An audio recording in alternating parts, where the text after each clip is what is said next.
Grazie Nicola, grazie a tutti e benvenuti a tutti e buongiorno, proprio benvenuti a questa giornata regionale per l'utilizzo sicuro e responsabile della rete internet. Ricordo che con legge regionale del numero 24 dello scorso ottobre 2024 è stata istituita questa giornata regionale. È una giornata che avviene in concomitanza con quello che è il Safer Internet Day. Oggi, per chi non lo sa, è il Safer Internet Day, che è un evento internazionale, anche se limitato anche alla comunità europea, perché è stato istituito dalla Commissione europea ancora nel 2024, proprio per promuovere un utilizzo sicuro e responsabile della rete internet e soprattutto anche delle nuove tecnologie. Come ribadito ieri anche il nostro assessore Francesco Calzalara, che è il nostro assessore all'agenda digitale, che si scusa di non essere presente lui ad aprire questo webinar e quindi porto i suoi saluti. Appunto, come dicevo nel comunicato stampa, l'assessore ha ribadito proprio la volontà della Regione Veneto che conferma appunto di accompagnare e creare questo percorso di accompagnamento ai cittadini e istituzioni verso un uso sempre più consapevole e sicuro di quello che sono le tecnologie digitali, offrendo anche occasioni di formazione ma anche di sensibilizzazione. Ecco, ci tengo a sottolineare proprio la sensibilizzazione perché è un elemento fondamentale per l'uso consapevole degli strumenti. Molto spesso usiamo degli strumenti ma non ci rendiamo conto della pericolosità o degli insiti o di tutti i problemi che ci possono essere insiti nel proprio utilizzo.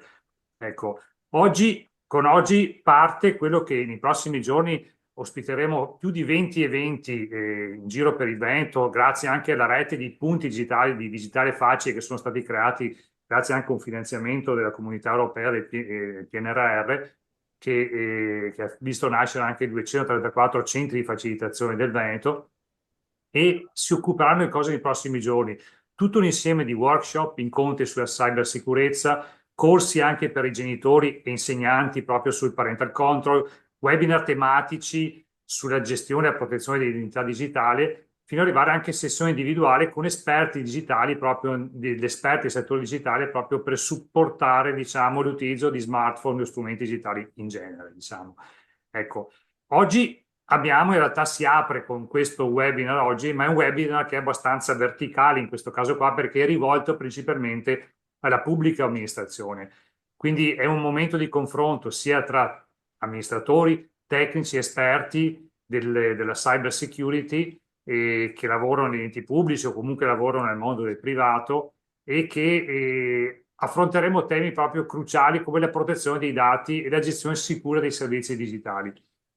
Ecco, ricordo che come pubblica amministrazione affronteremo poi anche in questo webinar qua anche la tematica della normativa.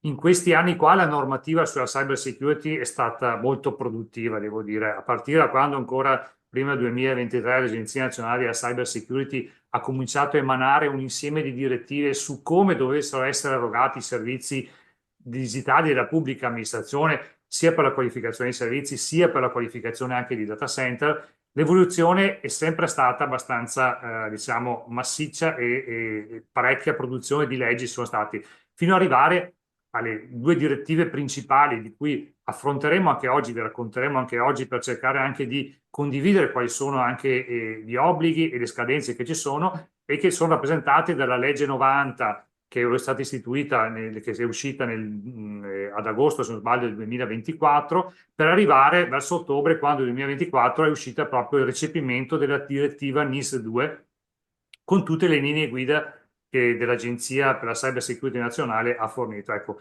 è una bussola fondamentale, questo assetto normativo, per orientarci in questo scenario. È una bussola, però servono anche le istruzioni per capire come orientare anche questa bussola ed è quello che cercheremo di capire oggi. Ecco perché anche questo seminario ritengo è particolarmente importante per la pubblica amministrazione, proprio perché per cercare di orientarci sugli obblighi e le scadenze che ci sono, diciamo.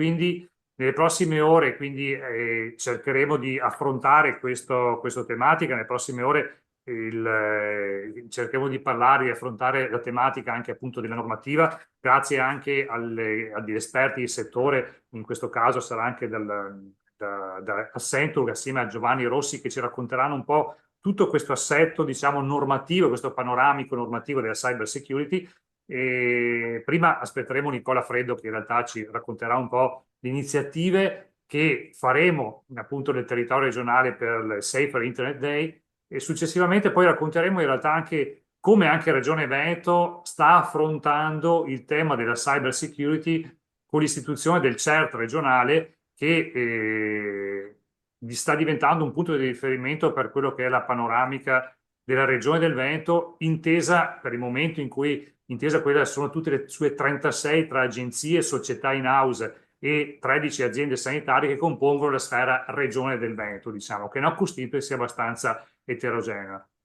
Ricordo che CERT è nato ancora è stato istituito con una delibera di giunta dell'agosto del 2023 ed è partito ufficialmente nel 2024 e il collega Giuseppe Mendola ci racconterà in realtà cosa stiamo facendo e come ci stiamo proiettando per i prossimi anni per il CERT.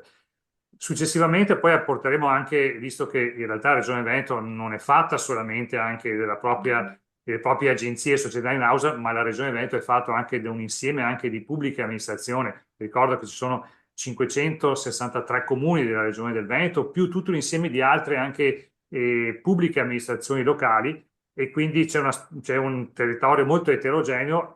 Ascolteremo l'esperienza di Mario Sportegagna, che è il direttore di Pasubio Tecnologie, che ci racconterà un po' come Pasubio Tecnologia sta supportando i comuni appunto nella gestione della cyber security.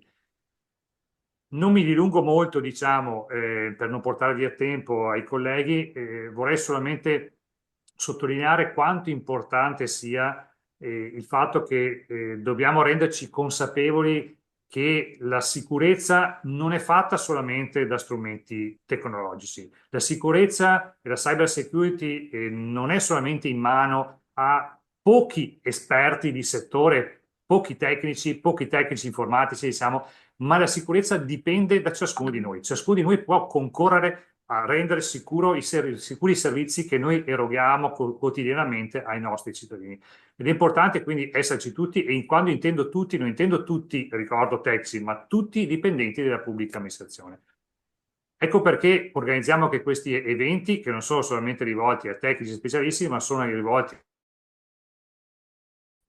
ad amministratori, a dipendenti della pubblica amministrazione in genere, proprio perché riteniamo che la questione della sicurezza e l'efficienza dei nostri servizi vada a braccetto.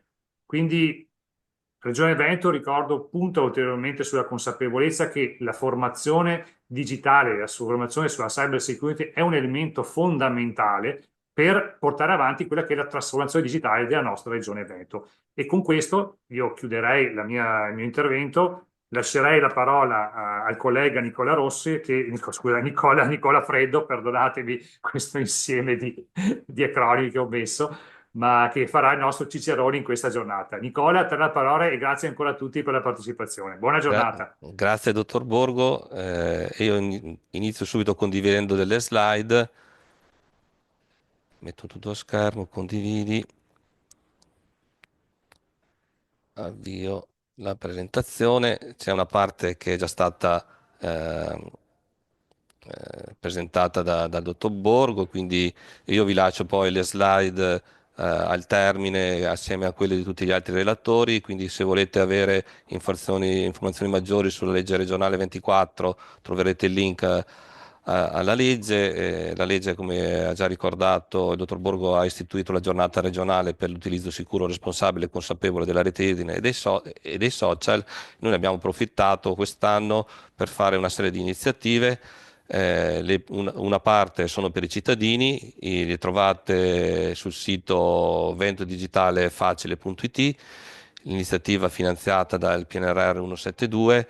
È un'iniziativa che prevede 250 punti all'interno del Veneto. In questa giornata e nelle prossime ci sono una serie di eventi gratuiti. Troverete sul sito tutte le indicazioni e vi chiedo insomma di promuovere l'iniziativa presso i vostri cittadini. Accanto a queste iniziative di sicurezza ci sono poi tutta un'altra serie di attività di supporto sugli altri temi del digitale. Il webinar di oggi invece è dedicato alle pubbliche amministrazioni. Eh, È un'occasione, insomma, per riprendere il tema della sicurezza che era da un po' di tempo a cui non ci dedicavamo con un webinar specifico. L'evento è realizzato, oltre che, oltre che con i fondi della misura 172, è anche all'interno della quella che è la campagna per lo sviluppo delle competenze digitali. La campagna dello sviluppo delle competenze digitali è uno strumento della coalizione.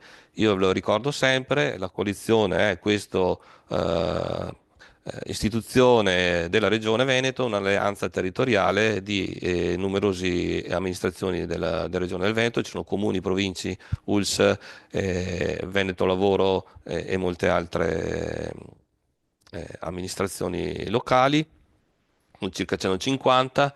È possibile iscrivere la propria organizzazione alla coalizione. Sotto c'è il link, c'è il sito ANCI con tutte le istruzioni. E la coalizione, oltre a organizzare webinar, dà adesione, un supporto all'adesione alle iniziative nazionali sulle competenze digitali, collabora con gli enti di informazione. Abbiamo avviato due corsi valori PA, uno sull'intelligenza artificiale e uno per gli RTD. Con i progetti finanziati, per esempio con la misura 142 abbiamo realizzato i corsi sull'accessibilità e poi abbiamo tutta un'attività di animazione della community. Le community sono diverse, noi le chiamiamo gruppi di approfondimento GDA, ne abbiamo circa una ventina sui vari temi del digitale. Quello che è dedicato alla sicurezza informatica si chiama GDA SIC.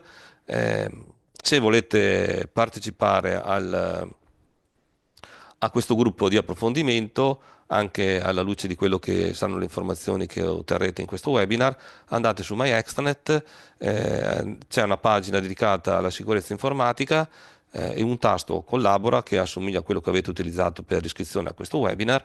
Si richiede di collaborare, poi avrete una risposta. Cosa vuol dire, cosa significa partecipare a un gruppo di approfondimento? Vuol dire essere coinvolti in alcuni call con un gruppo ristretto di persone che sono colleghi, che affrontano tutti i giorni il tema della sicurezza informatica, dove scambiarsi buone pratiche e criticità e affrontarle insieme. Eh, Prima di iniziare il webinar, io vi chiedo di rispondere a un breve questionario che vi faccio partire in questo momento. Allora, datemi. Sondaggio sulla cyber security, lo lancio, avete la possibilità di rispondere adesso in diretta. Ehm, Sono domande molto semplici, sono tre. Se avete competenze specialistiche in ambito security, ci serve un po' per capire chi sono i partecipanti a questo webinar. Se il vostro ente ha figure dedicate a questo tema, in modo da poterli anche coinvolgere in approfondimenti specifici. La terza domanda è se siete interessati a partecipare al gruppo di approfondimento sulla sicurezza. Riceverete poi successivamente un invito a partecipare. Naturalmente potete anche rispondere non so e anche no, insomma, sono tutte domande pertinenti, risposte pertinenti, anche perché magari sui GDA volete farvi un'idea più precisa, sono sempre disponibile a rispondere ai vostri quesiti. Potete anche scrivere a cluster.coalizione@regione.veneto.it per eventualmente approfondimenti. Diamo il tempo a tutti di rispondere, siete circa un centinaio adesso presenti, avranno risposto circa il 50% e poi vediamo anche l'esito del sondaggio. Nel frattempo, finché voi rispondete, l'agenda dei lavori dopo il mio intervento è la seguente: ci sarà Giovanni Rossi, consulente per la sicurezza per la Regione del Veneto di Ascentor SPA, e parlerà della normativa e farà un panorama sulle nuove norme per il settore pubblico. Poi Giuseppe Mendola per il CERT regionale. E infine Mario Scortegagna, direttore di Positivo Tecnologia, che ci spiegherà e ci parlerà delle esperienze del territorio e anche le collaborazioni che sta facendo con i vari comuni sul territorio. Vedo che ormai quasi tutti hanno risposto. Io direi di, insomma, un numero consistente di risposte ce l'abbiamo. Terminiamo il sondaggio.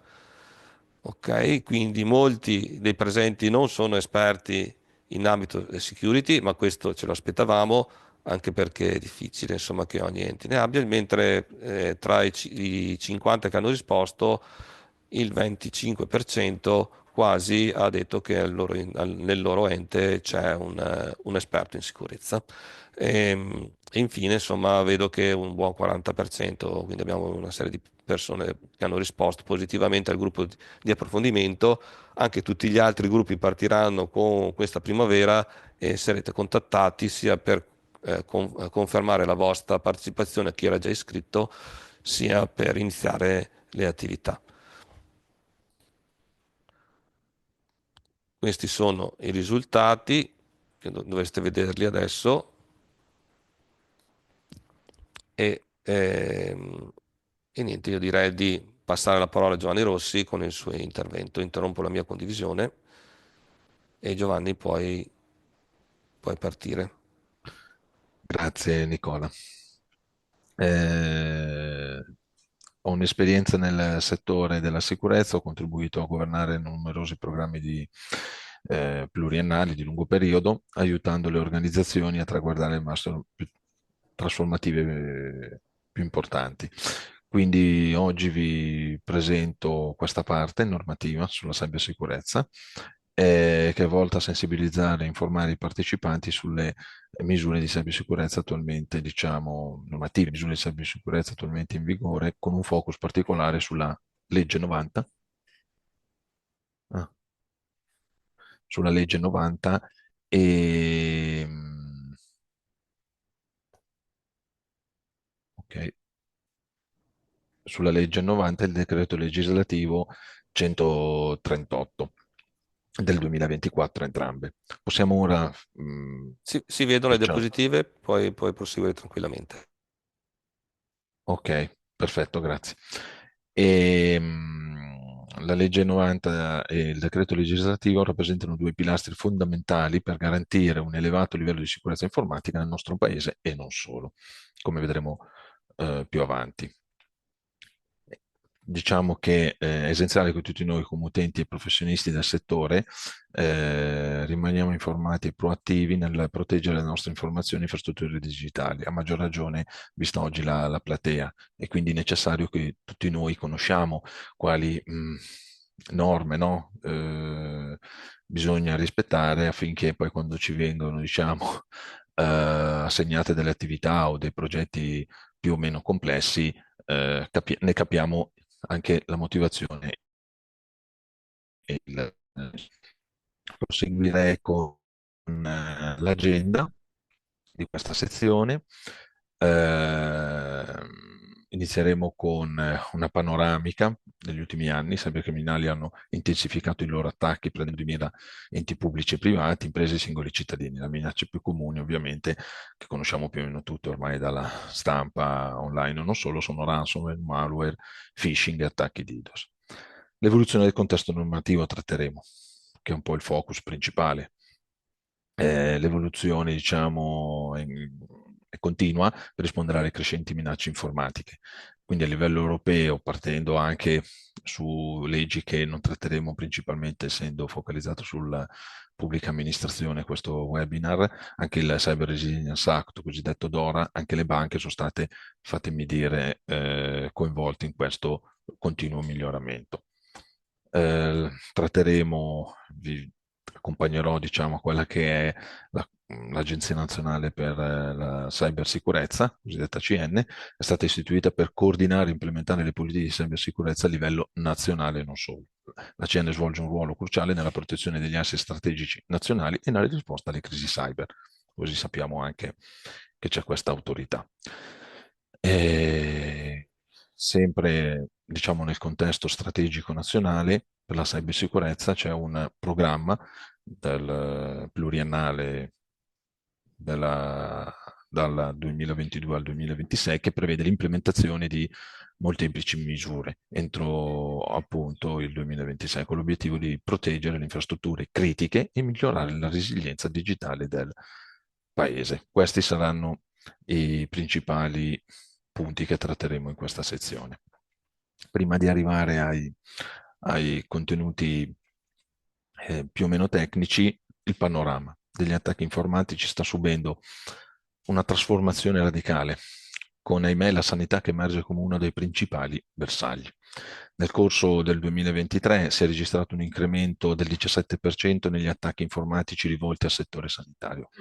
Questo dato è ulteriormente corroborato dal fatto che il 24% degli attacchi informatici registrati nel biennio 22-23 ha avuto come obiettivo specifico una struttura sanitaria.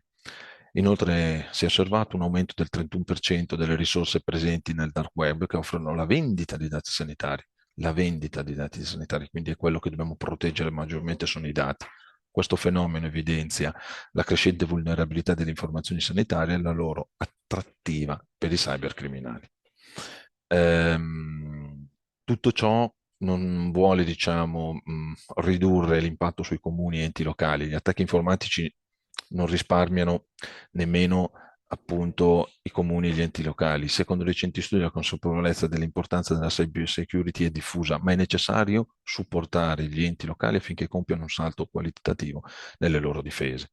Gli attacchi possono causare gravi disservizi come l'indisponibilità dei servizi pubblici essenziali e la compromissione di dati sensibili. E quindi è fondamentale che i comuni adottino misure di sicurezza adeguate per proteggere i loro sistemi informatici e garantire la continuità dei servizi ai cittadini. Questa è una panoramica, seppur specifica sulla sanità, ma ovviamente l'impatto anche sui comuni e su tutti gli enti, diciamo, regionali. Passiamo all'evoluzione del contesto normativo. La diffusione dei sistemi informativi e la proliferazione dei relativi attacchi cyber capaci di compromettere la continuità dei servizi offerti hanno reso indispensabile la definizione prima di regole settoriali d'applicazione da applicare, fatemi dire, volontariamente, e poi di norme cogenti al fine di ridurre il rischio di incidenti informatici. L'importanza dei sistemi informativi connessi in rete nell'organizzazione ha comportato, diciamo, l'aumento degli attacchi cyber che possono pregiudicare l'erogazione di servizi e arrecare danni a persone o cose. Ricordiamoci sempre che ci sono anche le persone, diciamo, tante volte si coinvolgono in questi attacchi, non ci sono solo gli strumenti e gli asset informatici. Quindi le prime certificazioni in materia di sicurezza informatica nascono già a metà degli anni 80, poi via via con l'ISO 27022 301, diciamo, si è cercato di creare normative non prescrittive che indirizzano la sicurezza cosiddetta soft law, cioè le- letteralmente legge leggera, no? Norma leggera, ma perché ti aiutano a valutare qual è il livello di postura attuale della tua organizzazione. In realtà negli ultimi anni, appunto, la novità di questo webinar, il legislatore prima europeo e poi italiano ha posto l'attenzione sulla sicurezza informatica e dei dati con l'obiettivo non solo di garantire un livello elevato di resilienza dei sistemi e delle reti, ma anche prevenire gli incidenti. Okay. Quindi passiamo, diciamo, al percorso che è stato, diciamo, intrapreso, che è un percorso significativo. Infatti inizialmente le norme tecniche volontarie promosse dagli organismi internazionali hanno gettato le basi, le varie NIST e altre associazioni. Successivamente sono stati introdotti i primi interventi normativi con allegati che includevano misure minime di sicurezza, livello minimo di sicurezza, adottando un approccio compliance-based. Negli ultimi anni, ripeto, si è assistito a un passaggio verso normative più avanzate basate sul principio di, qui uso un termine inglese, accountability, che in italiano è responsabilità, non la responsabilità, fatemi dire, operativa, di portare avanti processi e procedure, ma la responsabilità vera e propria dell'intero processo. E sull'approccio importante è il risk base, sempre mettere come fattore, come parametro, come variabile la componente di rischio per valutare efficacemente e in maniera ottimizzata le varie controlli o decisioni da prendere in ambito della sicurezza. Questo significa che le organizzazioni non sono non solo devono rispettare le norme, ma anche dimostrare di aver adottato misure adeguate per gestire i rischi cyber. Inoltre sono stati integrati framework di settore per garantire una maggiore coerenza e efficacia nella gestione della sicurezza informatica. Quindi l'evoluzione in questo percorso rappresentato da questa strada, tocchiamo le principali, diciamo, quelle che più ci guidano. Ovviamente tutti noi conosciamo la GDPR, General Data Protection Regulation, che è entrata in vigore nel 2018 e che ha rivoluzionato un po' la protezione dei dati. Poi c'è la direttiva NIS, ovviamente la prima, la Network and Information Systems Directive, approvata nel 2016. Questa direttiva mira a migliorare la sicurezza delle reti e dei sistemi informativi della Unione Europea, richiedendo agli Stati membri di adottare misure di sicurezza e di notifica degli incidenti. Poi si è avuto un processo che pian piano è arrivato anche, diciamo, sempre più vicino al, allo stato corrente. Il Cyber Security Act è una normativa dell'Unione Europea che mira a rafforzare la sicurezza informatica all'interno degli Stati membri. Questo atto introduce un quadro di certificazioni della sicurezza informatica per prodotti, servizi e processi digitali, garantendo che rispettino standard di sicurezza elevati. Inoltre stabilisce un ruolo più forte per l'Agenzia dell'Unione Europea per la Cyber Security, ENISA, ENISA, che supporta gli Stati membri nella gestione delle minacce informatiche, quindi si eleva sempre di più come un organismo europeo, l'ENISA. Infine c'è il perimetro nazionale di cibernetica, che è istituito in Italia con il decreto legge 21 settembre 2019, il numero 105, poi convertito con modificazioni dalla legge del 18 novembre 2019, il numero 133. Questo perimetro mira a garantire un elevato livello di sicurezza delle reti, dei sistemi informativi e dei servizi informatici di amministrazioni pubbliche, degli enti e degli operatori pubblici e privati che svolgono funzioni essenziali per lo Stato. I soggetti inclusi nel perimetro devono adottare misure di sicurezza rigorose e notificare eventuali incidenti al Computer Security Incident Response Team, cosiddetto CSIRT, attivo presso l'Agenzia per la Cybersicurezza Nazionale, cosiddetta ACN. Pian piano ci stiamo avvicinando, c'è la strategia UE per la Cyber Security presentata nel 2020. Questa strategia mira a rafforzare la resilienza collettiva dell'Unione Europea contro le minacce informatiche. E poi si arriva alla NIS 2, quindi si arriva all'oggi. Un aggiornamento della direttiva NIS che introduce requisiti più stringenti per la sicurezza delle reti e dei sistemi informativi, ampliando il campo di applicazione e rafforzando la cooperazione tra gli Stati membri. Importante, ampliando il campo di applicazione. Queste normative rappresentano passi importanti per affrontare le sfide poste dall'evoluzione tecnologica e garantire un ambiente digitale sicuro e affidabile, in particolare con la legge 90, appunto, e il recepimento della direttiva NIS 2 nel 2024, lo Stato italiano, diciamo, ha posto le basi per quanto detto. Incominciamo a conoscere chi è l'Agenzia per la Cybersicurezza Nazionale.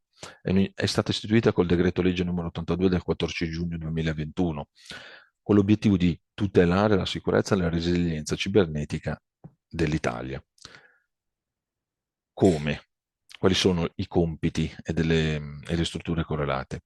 Tramite lo CSIRT Italia, mi ripeto, Computer Security Incident Response Team, che ha certi compiti come il monitoraggio degli incidenti a livello nazionale, l'emissione di preallarmi, allerte e annunci relativi a rischi e incidenti e l'intervento in caso di incidenti e analisi dinamica dei rischi.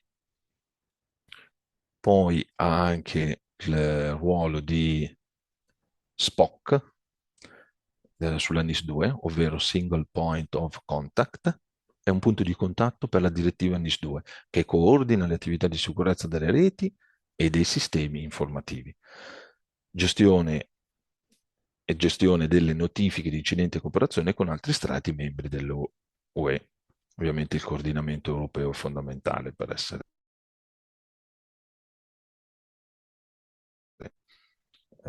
di attacco. Poi ha il Nucleo per la Cybersicurezza, NCS, che si occupa di coordinamento delle attività di prevenzione e risposta agli incidenti cibernetici e supporta alle autorità nazionali nella gestione delle crisi cibernetiche, quindi anche un team operativo. Poi il National Coordination Center for Cyber Security, NCC-IT, coordina le attività di ricerca e sviluppo nel campo della cybersicurezza e promuove la cooperazione tra settore pubblico e privato, quindi è un fattore anche di coordinamento. E infine il CVCN, il Centro di Valutazione e Certificazione Nazionale, valuta e certifica prodotti e servizi informatici, che in premessa è stato ricordato dal dottor Borgo, conduzione di attività ispettive e di verifica per garantire la conformità alle normative di cybersicurezza. Infine c'hanno anche altre funzioni di certificazioni, funziona come autorità nazionale di certificazione della cybersicurezza e supervisiona, diciamo, è l'autorità competente per la sicurezza delle telecomunicazioni e ovviamente, ma non meno importante, predispone la strategia nazionale di cybersicurezza. Infine la CN è anche il punto di raccordo per la cybersecurity a livello europeo e lavora per rafforzare la resilienza cyber del Paese attraverso la protezione degli asset critici nazionali. In sostanza queste strutture e compiti sono fondamentali per garantire una risposta efficace e coordinata alle minacce cibernetiche e per promuovere la sicurezza di resilienza digitale del Paese. Con questa panoramica sapete perché è così importante ACN e viene ogni sua, fatemi dire, invito a qualche partecipazione delle relative organizzazioni, è importante, diciamo, prestare attenzione ai suoi messaggi. La strategia nazionale per la cybersicurezza. Ovviamente l'ACN l'ha definita e si articola su 3 pilastri fondamentali e prevede le 82 misure operative da attuare entro il 2026. Il primo pilastro è la resilienza, migliorare la capacità di resistere e rispondere agli attacchi cibernetici. Resistere e rispondere, implementare soluzioni di sicurezza avanzate e proteggere le infrastrutture critiche e monitorare costantemente le minacce. Infrastrutture critiche e monitorare costantemente le minacce. Ricordiamoci sempre risk-based. Sviluppo e ricerca, secondo principio. Trasformare l'Italia in un centro di eccellenza per la ricerca di cybersicurezza. Investire in tecnologie avanzate e potenziare il settore. Promuovere la formazione di nuove competenze. Infine, cooperazione internazionale. Collaborare con altre nazioni, enti internazionali e l'Unione Europea stessa. Affrontare le minacce globali promuovendo standard condivisi. Coordinarsi con iniziative come la NATO Cyber Defense. Questa strategia mira a proteggere gli asset strategici nazionali, rispondere efficacemente in maniera ottimizzata alle minacce cyber e garantire uno sviluppo sicuro delle tecnologie digitali. Queste misure sono progettate per garantire un ambiente digitale sicuro e resiliente, proteggendo gli asset strategici. Questo è il programma di strategia nazionale per la cybersicurezza. Con questo passiamo alla seconda sezione, che è un focus sulla legge sulla cybersicurezza, legge 90, introdotta per rafforzare la sicurezza cibernetica nazionale e affrontare i reati informatici. Molto importante è l'aspetto della legge. Tratteremo quindi gli obiettivi del regolamento e i soggetti destinatari. La legge mira a migliorare la resilienza delle pubbliche amministrazioni e del settore privato contro le minacce cibernetiche. Si applica a diverse categorie di soggetti, inclusi enti pubblici centrali, regioni, province, poi vedremo poi nel dettaglio come si articola. Si, diciamo, comporta anche sulla compliance per le PA. Le pubbliche amministrazioni devono adottare misure di sicurezza specifiche e rispettare i criteri di cyber security nei contratti pubblici di beni e servizi informatici. Il processo di segnalazione e notifica.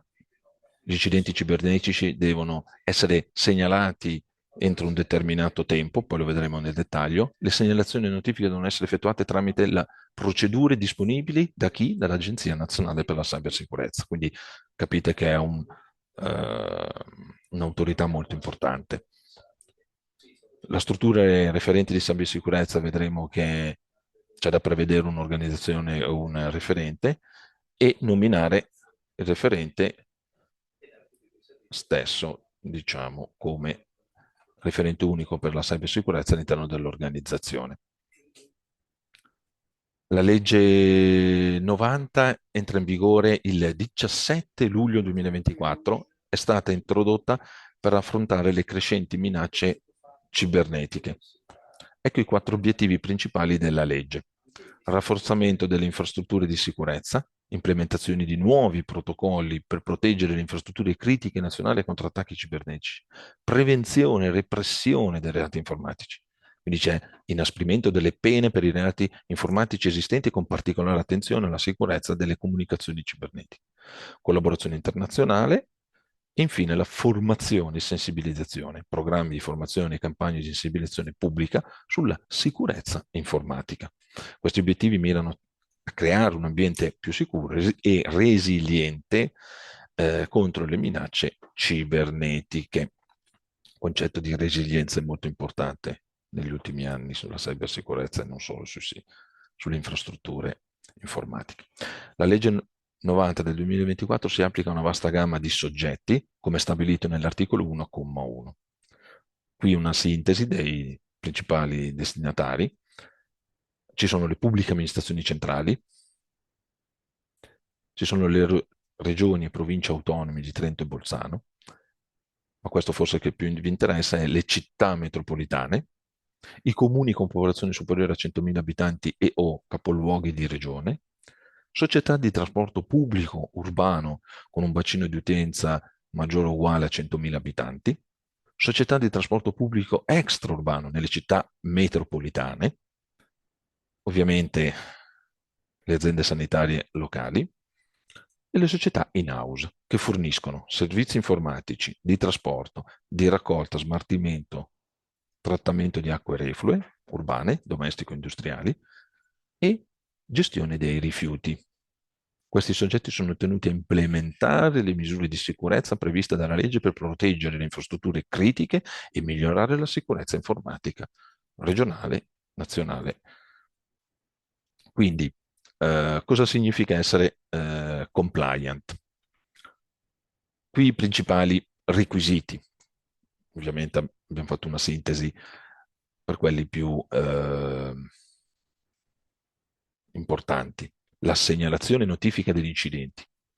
Le pubbliche amministrazioni devono segnalare entro 24 ore e notificare entro 72 ore gli incidenti su reti, sistemi informativi e servizi informatici. Sanare le vulnerabilità. Quindi cosa vuol dire? Adottare tempestivamente gli interventi risolutivi indicati dall'Agenzia per la Cybersicurezza Nazionale per risolvere le vulnerabilità segnalate. Raccogliere i dati relativi agli incidenti informatici sulla base degli adempimenti di notifica previsti dalla legislazione vigente. Questi 3 sono già validi dal 13 gennaio 2025. Poi la struttura di cyber security, ovvero, come già anticipato, istituire ove non presenta una struttura preposta all'attività di cyber security e nominare, scusate, un referente, molto importante questo aspetto, che poi ritroveremo anche nella NIS. Verificare dei programmi e applicazioni. Cosa vuol dire? Assicurarsi che i programmi e le applicazioni informatiche rispettino le linee guida sulla crittografia adottate dalla CN e da garante per la protezione dei dati personali. Come abbiamo visto, i dati personali è quello più, sono quell'area, no, che agli attaccanti interessa maggiormente perché è quello che vale di più nel dark e deep web.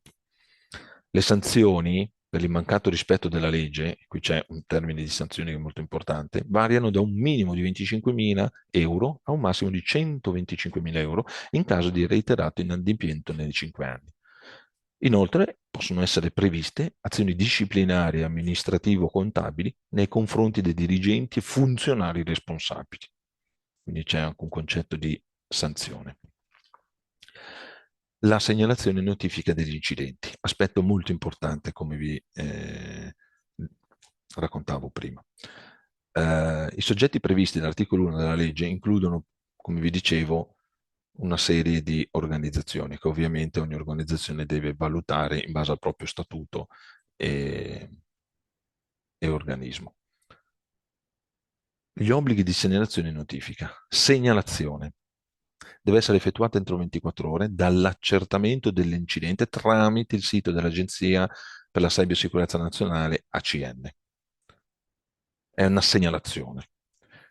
Invece la notifica deve essere completata entro 72 ore dalla segnalazione, includendo tutti gli elementi rilevanti dell'incidente. Questi obblighi mirano a rafforzare la resilienza cibernetica nazionale e a migliorare la capacità di risposta agli attacchi informatici, per tutti quei compiti che la CNA e che abbiamo visto prima nella presentazione precedente. Inoltre il CSIRT Italia, appunto, Computer Security Incident Response Team, valuterà l'opportunità di fornire supporto nelle operazioni di gestione degli incidenti, cosiddetto incident handling. Quindi ci viene anche in aiuto. Questo supporto può includere assistenza tecnica, fornire indicazioni su come contenere e mitigare, di coordinamento, facilitare la comunicazione tra le diverse parti coinvolte, analisi, aiutare all'analisi dell'incidente per comprendere meglio la natura e l'impatto. Eventuali raccomandazioni, misure preventive per evitare futuri incidenti. La modalità di supporto viene generalmente fornito attraverso comunicazioni dirette, documentazione, linee guida, procedure, report tecnici e collaborazione. È importante, per segnalare un incidente informatico, è necessario compilare e inviare un modulo online disponibile sul sito web del CSIRT Italia. Tutto ciò non esclude la volontà che qualche ente voglia comunque notificare un proprio incidente rilevante, significativo. Gli incidenti sono riconducibili a una lista che qui in basso a vostro beneficio troverete dei link in cui vi guideranno alla compressione, allo studio, all'approfondimento fatemi dire, delle categorie di incidente che devono essere segnalati e come, una guida sulla notifica di incidenti e poi un documento relativamente complesso ma esaustivo allo stesso tempo, che vi permette di classificare e categorizzare la tassonomia degli incidenti, come la CN li ha definiti e declinati. Quindi qui trovate anche elementi, diciamo, pratici. La struttura referente della cybersicurezza, definito nell'articolo 8 della legge, impone agli enti inclusi nel perimetro, ovviamente, di dotarsi di una struttura dedicata alla cybersicurezza e di nominare un referente per la cybersicurezza. Importante, referente per la cybersicurezza. Quali sono i compiti? I compiti del referente: c'è la conformità legislativa, assicurare che l'ente rispetti tutte le normative vigenti in maniera di cyber security. I piani di formazione, organizzare e gestire programmi di formazione per il personale, ricordiamoci sempre persone e cose, non ci sono solo gli asset, non ci sono solo i firewall, ma ci sono anche le persone, che è un anello, fatemi dire, dalle statistiche, dai trend, quello più debole. Misure tecniche per implementare e mantenere sistemi di analisi preventiva, di rilevamento e gestione dei rischi organizzativi e non solo. L'incident management, gestire incidenti di sicurezza informatica e coordinare le risposte, molto importante. Infine, definire politiche e procedure di sicurezza delle informazioni, quindi stabilire linee guida, protocolli per proteggere le informazioni sensibili. Definire chiaramente i ruoli e le responsabilità per la sicurezza delle informazioni. Pianificare e implementare misure per la sicurezza dei dati, dei sistemi e delle infrastrutture, un piano programmatico. Attuare le linee guida della CN, quindi seguire quelle indicazioni che l'Agenzia Nazionale pubblica sul suo sito, ce ne sono tanti, più o meno approfonditi, e monitorare e valutare le minacce e le vulnerabilità. Ovviamente questo è l'aspetto che sicuramente è l'aspetto che bisogna farlo in maniera continuativa, perché con le versioni dei sistemi, con l'evoluzione dell'organizzazione, è un continuo cambiamento. Quindi mai fare una tantum un'attività, ma adottare il principio del continuo miglioramento. Quindi tutti i processi devono sempre prevedere una ricorrenza. Andiamo avanti. Qui cosa abbiamo? Abbiamo, diciamo, rappresentato in maniera, fatemi dire, visiva le due pagine web dove l'agenzia ci dà indicazioni per disegnare un referente per la sicurezza informatica e segnalare eventuali incidenti. Quindi questo c'è il link per andare a comunicare all'agenzia il nominativo. La nomina deve essere comunicata all'ACN tramite PEC all'indirizzo acn-pec.acn.gov.it. La comunicazione deve includere la nomina del referente, firmata digitalmente dal rappresentante legale o da una persona delegata, e il modulo compilato e firmato dal referente. Comunque le indicazioni aggiornate le trovate poi all'interno della pagina. E l'assegnazione di incidente, aspetto, fatemi dire, guidato da questa maschera web. Gli incidenti di sicurezza informatica possono essere segnalati tramite il sito del CSIRT, XIRT, Computer Security Incident Response Team, che è un po' l'evoluzione del cosiddetto CERT su base Agid. Ci sono vari moduli di invio in base a quale norma si sta rispondendo nel segnalare l'incidente. Lo XIRT è rivolto principalmente alla risposta degli incidenti, il CERT più alla supervisione e al coordinamento delle emergenze, per farvi chiarezza sui due termini. Ora passiamo all'ultima sezione, che è quella della NIS2 del decreto legislativo 138-2024.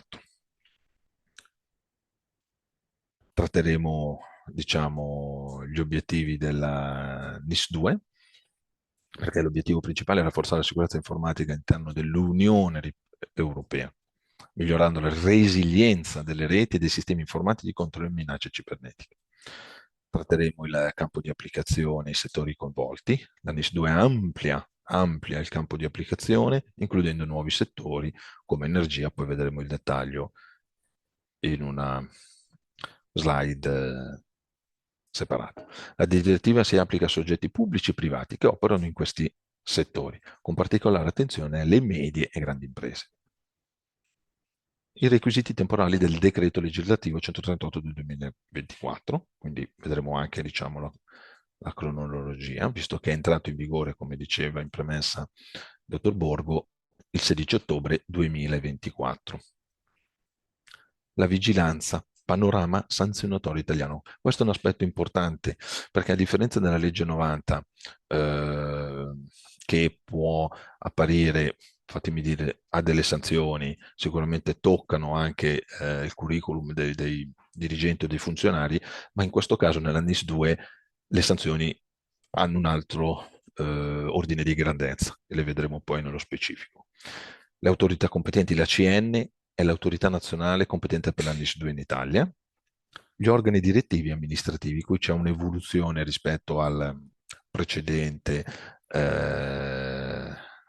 direttiva NIS, perché introduce il concetto di organi di gestione. Quindi ci sono, diciamo, una distinzione tra organi di amministrazione e organi direttivi.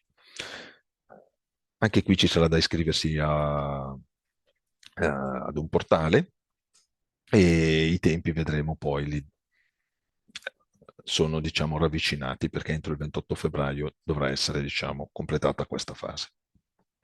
E poi l'implementazione delle direttive NIS2 richiede alle aziende di disegnare un punto di contatto, anche qui referente, come sulla legge 90, registrandosi sul portale della CN e adottare misure di sicurezza adeguate. La conformità alla direttiva è essenziale per garantire la sicurezza delle reti e dei sistemi informativi. Questo è un concetto molto importante da ricordarsi. Passiamo dalla direttiva NIS1 alla direttiva NIS2. Andrò veloce, diciamo, per farvi capire l'ordine di grandezza che la NIS2 rispetto alla NIS1 si è evoluto. Questo Aggiornamento è stato necessario a causa dell'aumento delle minacce e degli attacchi cyber, nonché della necessità di una maggiore armonizzazione legislativa tra Paesi membri dell'Unione Europea.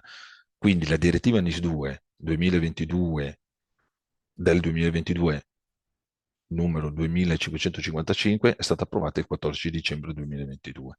Rappresenta un significativo aggiornamento rispetto alla NIS 1 del 2016. Gli obiettivi principali: aumentare la cyber security nell'Unione Europea, migliorare e rendere più resistenti il mercato interno, maggiore armonizzazione legislativa, uniformare le leggi tra i vari membri per una risposta coordinata ed efficace. Elenco aggiornato dei settori e delle attività, ampliare il numero dei settori e attività che devono conformarsi alla direttiva, meccanismi di ricorso e sanzioni, introdurre sanzioni più severe per chi non rispetta le norme. E poi l'ultimo aspetto è creare una rete europea per la gestione degli incidenti informatici, EU Ciclone. Inoltre il numero di soggetti che devono conformarsi alla direttiva NIS 2 è stato decuplicato. Come vi dicevo, l'ordine di grandezza si è completamente allargato e si stima circa 160.000 soggetti. Introduzione alla NIS 2. Introduce nuovi requisiti e obblighi per le organizzazioni in diverse aree chiave. Aree di intervento della direttiva NIS 2. La gestione del rischio. Le organizzazioni devono implementare misure di sicurezza basate su un approccio risk-based per affrontare minacce informatiche specifiche. Responsabilità aziendale. Viene rafforzata la responsabilità delle aziende nella gestione della sicurezza informatica. Le organizzazioni devono a questo punto segnalare tempestivamente gli incidenti di sicurezza alle autorità competenti e misurare continuativamente per garantire la continuità operativa come la gestione dei backup e del disaster recovery. Misure specifiche.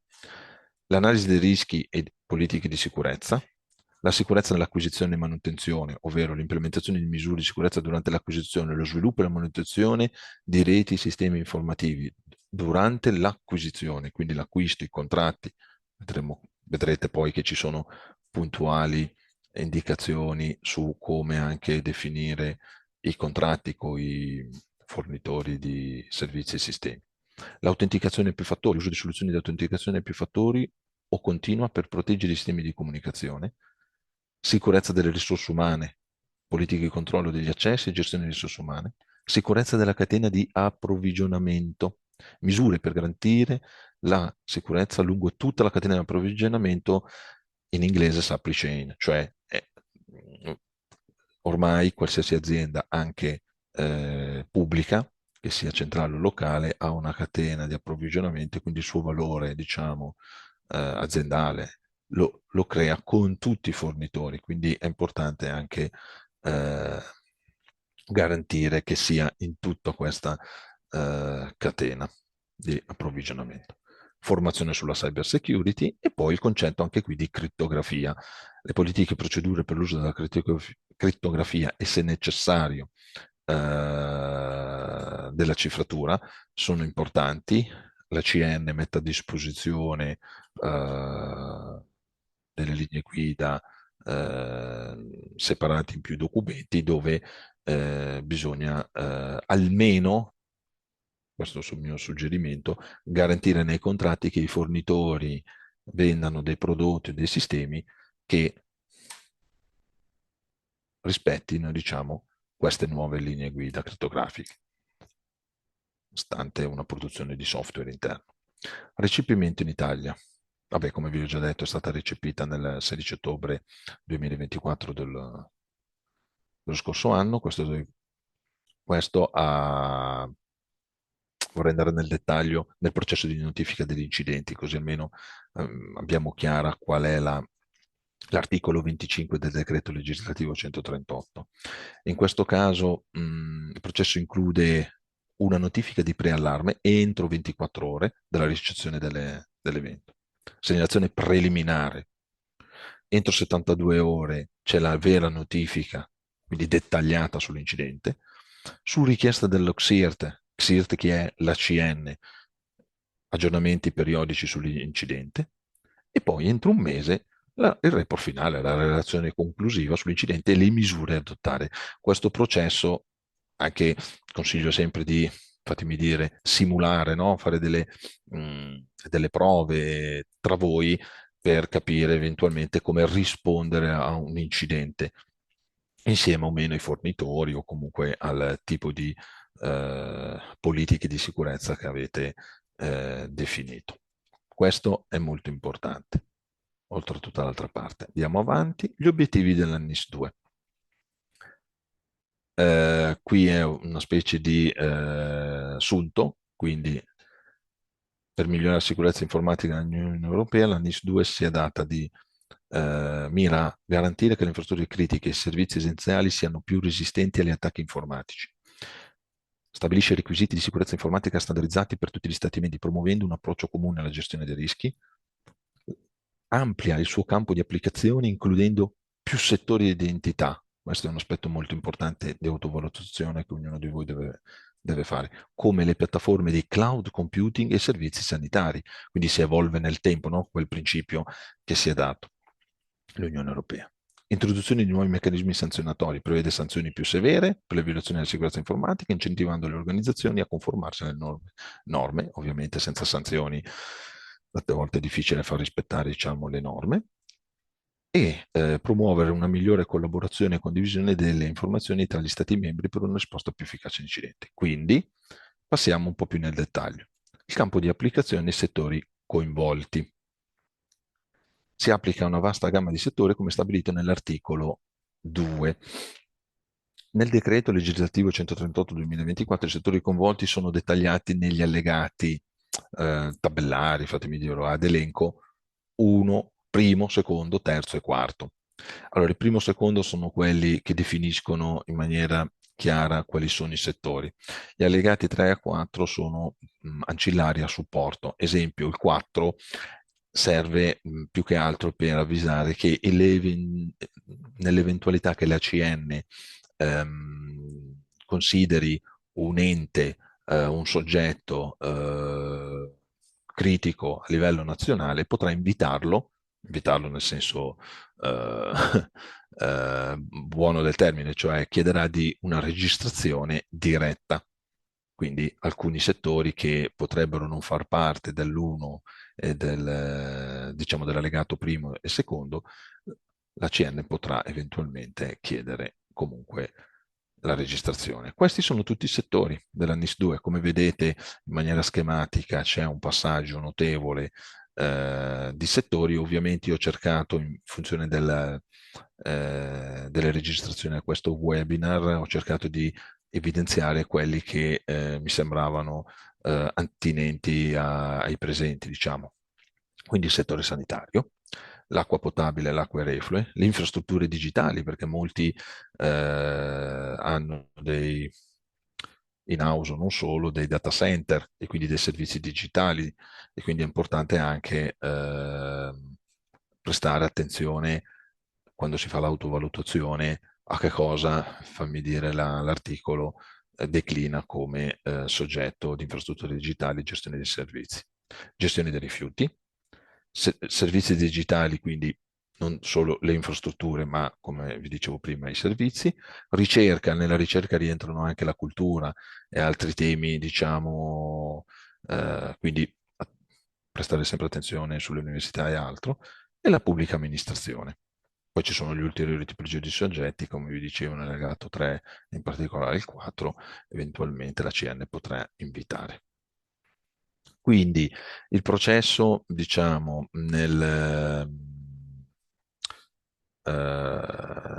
per determinare il campo di applicazione si applica sicuramente a soggetti pubblici e privati elencati negli allegati, indipendentemente dalle dimensioni che rientrano nelle tipologie definite negli allegati 1 e 2, che sono unici nel loro settore di competenza e che provocherebbero danni rilevanti in caso di interruzioni e di servizio. Cosa vuol dire? Vuol dire che nel caso in cui ci sia qualche soggetto che per qualche soglia non rientra, ma è unico e rilevante a livello nazionale o regionale, la CN è possibile, come vi dicevo, che richieda la registrazione, perché è l'unico soggetto.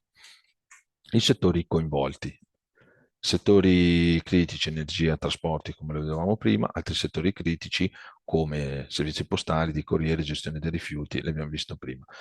L'applicazione specifica: gli Stati membri possono decidere di applicare regolamenti anche a enti governativi locali e istituzioni educativi che conducono attività di ricerca critica, come dicevo prima. Quindi qui c'è un dettaglio sulla definizione di media impresa. Qui c'è uno schema che vi consente, diciamo, di stabilire se appartenete o meno. Poi c'è una fase di approfondimento in cui, nel caso in cui appartenete a questi servizi particolari e allo stesso tempo il soggetto rientra in queste categorie, indipendentemente dalle soglie o da altro, rientrate a far parte della NIS. E infine la direttiva disciplina che gli Stati membri possono, come vi dicevo, procedere scusate, decidere che i regolamenti si applicano a enti governativi locali e istituzioni educative. Quindi questa è un po' una raffigurazione schematica su quello che vi ho ehm, raccontato. Nel sito della CN, nella sezione FAQ che vi ho menzionato prima, riportato in leggenda, troverete, diciamo, delle utili informazioni che vi accompagnano. Ovviamente è un'autovalutazione che dovete fare autonomamente. Qui è un aiuto. I requisiti temporali del decreto legislativo 138. Qui ripercorriamo cronologicamente sui vari passaggi. Quindi testualmente il 31 dicembre 2024 le aziende e le pubbliche amministrazioni dovranno eseguire un assessment per determinare se sono soggette agli obblighi della direttiva NIS2. Quello che vi ho appena precedentemente detto nelle slide che abbiamo appena visto. Entro il 17 gennaio 2005 i fornitori di servizi digitali e i soggetti rientranti nel settore delle infrastrutture digitali dovranno registrarsi sulla piattaforma. Ricordiamoci che fornitori di sistemi, nomi di dominio, gestori di servizi, insomma tutti quei servizi particolari, la NIS2 ha declinato in maniera puntuale alcune caratteristiche particolari, quindi è importante, se fate parte di questi servizi, leggere attentamente la legge. E qui si arriva al dunque. Verso la CN, tra il 1 gennaio e il 28 febbraio, gli enti pubblici e privati che ritengono di rientrare nel perimetro sono tenuti a registrarsi. Questo è importante, è un passaggio fondamentale. Entro il 31 marzo 2025 la CN redigerà l'elenco dei soggetti essenziali importanti sulla base delle registrazioni ricevute, quindi ci sarà una valutazione delle, fatemi dire, adesso, candidature che ognuno di voi farà in base alla propria autovalutazione. Tra il 1 aprile 2025 e il 15 aprile 2025 la CN comunicherà ai soggetti registrati l'inserimento nell'elenco dei soggetti essenziali o importanti. Quindi lì classificherà, no? Darà una categoria. Entro il 15 aprile 2025 i soggetti che riceveranno la comunicazione dovranno designare tramite un apposito atto un responsabile dell'adempimento degli obblighi previsti dal decreto. Entro il 15 maggio 2025 i soggetti che avranno ricevuto la comunicazione attraverso la piattaforma dovranno fornire le ulteriori informazioni richieste dalla normativa. A partire dal 1 gennaio del prossimo anno, 2026, si dovrà adempiere all'obbligo di notifica degli incidenti. Quindi, a differenza della legge 90 che stabilisce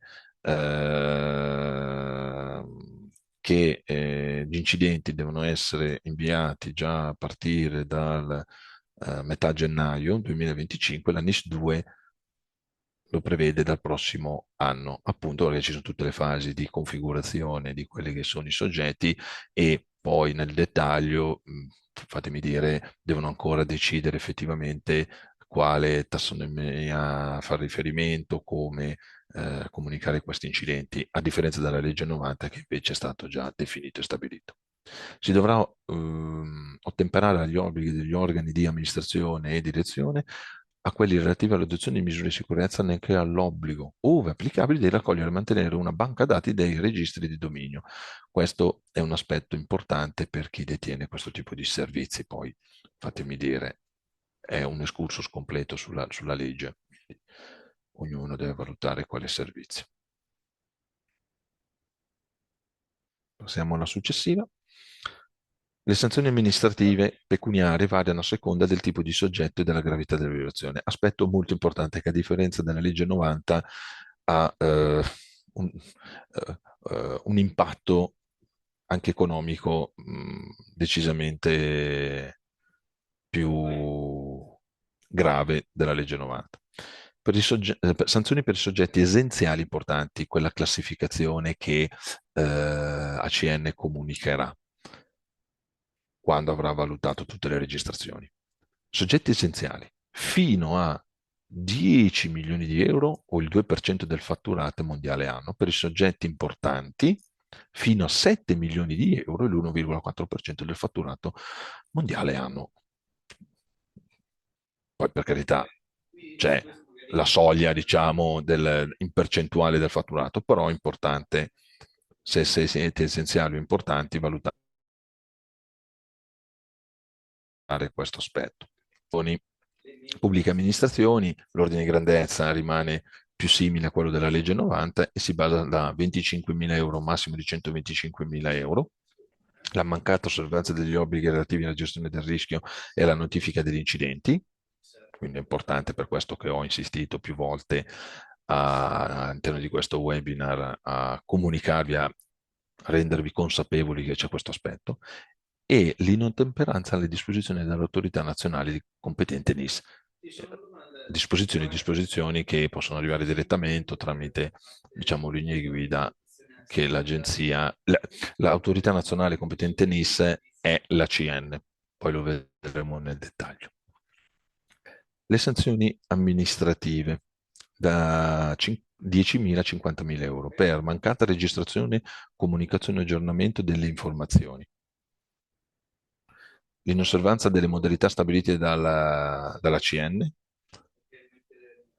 la mancata implementazione o attuazione degli obblighi di certificazione e la registrazione dei nomi di dominio alla banca dati, la mancata collaborazione con l'autorità nazionale competente NIS, la mancata collaborazione con lo CSIRT. Questa è di condotta.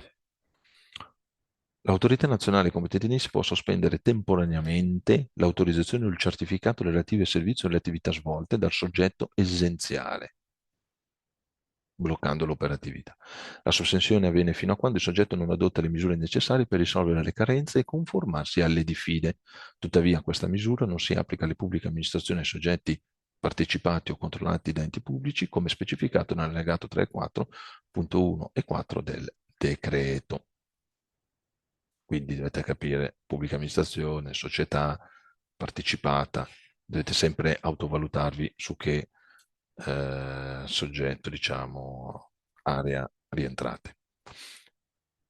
Le autorità competenti, ovviamente doveroso declinare meglio quali sono i ruoli di ACN. C'è l'autorità competente NIS, che ha supervisione, stabilisce gli obblighi, monitora e collabora, cioè attua il decreto e individua i soggetti essenziali, stabilisce obblighi di gestione del rischio e notifica degli incidenti, gestione del rischio e notifica incidenti. Quindi nelle vostre organizzazioni dovete, diciamo, adeguarvi, no? In tal senso. Esercita attività di monitoraggio e trasmette la strategia nazionale di cybersicurezza alla Commissione europea, collabora con ENISA, quell'organismo, no, europeo, e il garante della privacy, scambiando informazioni con altre autorità NIS. Poi è un punto di contatto unico del NIS. Comunica alla Commissione europea la designazione dell'Agenzia per la sicurezza come il CSIRT nazionale, notifica, ovvero trasmette trimestralmente all'ENISA dati sugli incidenti significativi e notifica incidenti transfrontalieri agli Stati membri. Collabora con il Ministero dell'Interno per la sicurezza delle telecomunicazioni, quindi anche un aspetto di sicurezza. Poi c'è l'organo responsabile della gestione degli incidenti informatici, come vi ho già più volte ripetuto, lo CSIRT Italia, responsabile della gestione di incidenti informatici, monitora minacce e vulnerabilità, emette allerte e fornisce assistenza, utilissimi per avere il panorama delle minacce di cyber security. Collabora con la rete CSIRT nazionale, ma soprattutto internazionale. CSIRT nazionale. Prima abbiamo nominato in premessa il CERT, no? Che sarà oggetto per la successiva sezione del webinar. CSIRT, CERT alcune volte si sovrappongono. Nel caso nostro abbiamo un CERT regionale, quindi CSIRT e CERT, leggetelo parecchie volte la stessa, diciamo, funzionalità, declinata in maniera diversa in base alla propria autonomia e libertà, come la legge lo consente. L'autorità di settore. Questo è un aspetto, fatemi dire, più specifico. Verificano e supportano l'individuazione dei soggetti essenziali e identificano le deroghe, contribuiscono alla relazione annuale, coordinano tavoli settoriali e partecipano a iniziative europee. Diciamo che è la parte, diciamo, di appunto settoriale che aiuta poi la CN a recepire eventuali eccezioni, specificità. Gli organi direttivi e amministrativi del decreto legislativo 138. Questi organi hanno responsabilità specifiche per rafforzare la gestione del rischio cyber nelle infrastrutture, specialmente per le entità classificate come soggetti, ripeto, essenziali e importanti. Quindi se rientrate in questi soggetti è molto prestate attenzione. L'articolo 23 del decreto disciplina il ruolo e la responsabilità degli organi di amministrazione e degli organi direttivi, focalizzandosi sulla gestione della sicurezza informatica. Alcuni punti chiave: approvazione di misure di sicurezza informatica, l'articolo 24, supervisione degli obblighi, sovrintendendo l'implementazione degli obblighi del decreto, articolo 7, responsabilità per violazioni, sono responsabili delle violazioni del decreto. Infine poi c'è la formazione e promozione, dove devono eseguire una formazione in materia di sicurezza informatica e promuovono la formazione periodica dei dipendenti per acquisire competenze di sicurezza informatica. E infine, ma non meno importante, come abbiamo visto anche dalle sanzioni, devono essere informati periodicamente o tempestivamente sugli incidenti di sicurezza informatica, articoli 25 e 26. Passiamo al successivo. Qui c'è un dettaglio appunto sulle date prescrittive, fatemi dire alcune già passate, come questa, cioè la registrazione al portale. Le aziende devono registrarsi entro il 17 gennaio 2005 dichiarando se rientrano tra gli enti essenziali o importanti. Si richiedono varie informazioni, ragione sociale, indirizzo, ma qui poi la maschera segue. La registrazione è fondamentale per consentire alla CN di censire i soggetti operanti nei settori vigilati e fornire supporto nella fase di implementazione degli obblighi. Passiamo al successivo, che è quella della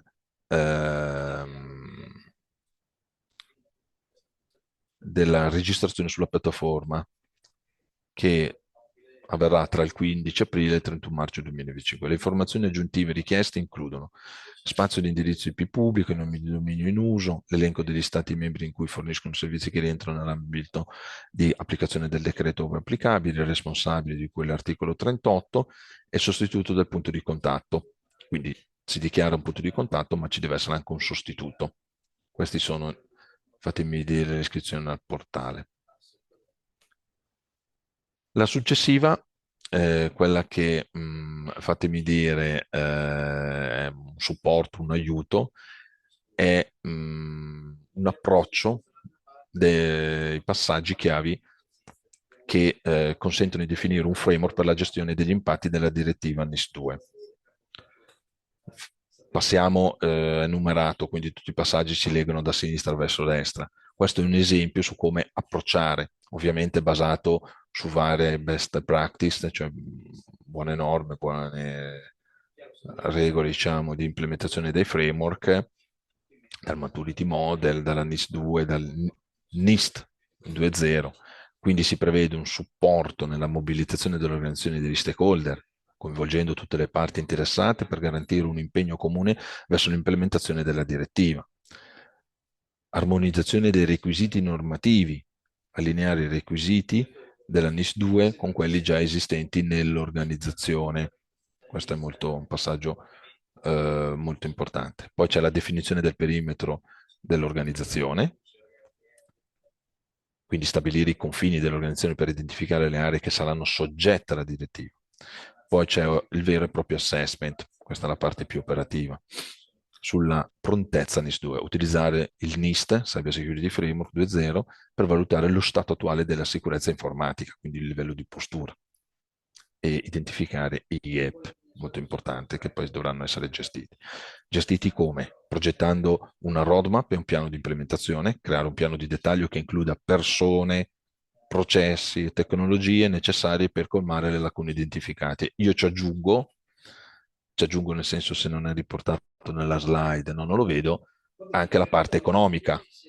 Quindi come faccio questa attività? Quindi oltre che processi e tecnologie necessarie per colmare le lacune, anche la parte economica, ovvero l'investimento necessario per l'implementazione della roadmap, mettere in pratica il piano per migliorare la sicurezza informatica e soddisfare i requisiti della NIS2, di questa è una parte molto operativa, e poi come continuo controllo, no? Miglioramento, assicurarsi che i controlli siano in atto per soddisfare i requisiti della NIS2 e colmare eventuali lacune, quindi un continuo riciclo tra quelli che controlli che eventualmente garantiscano l'applicabilità.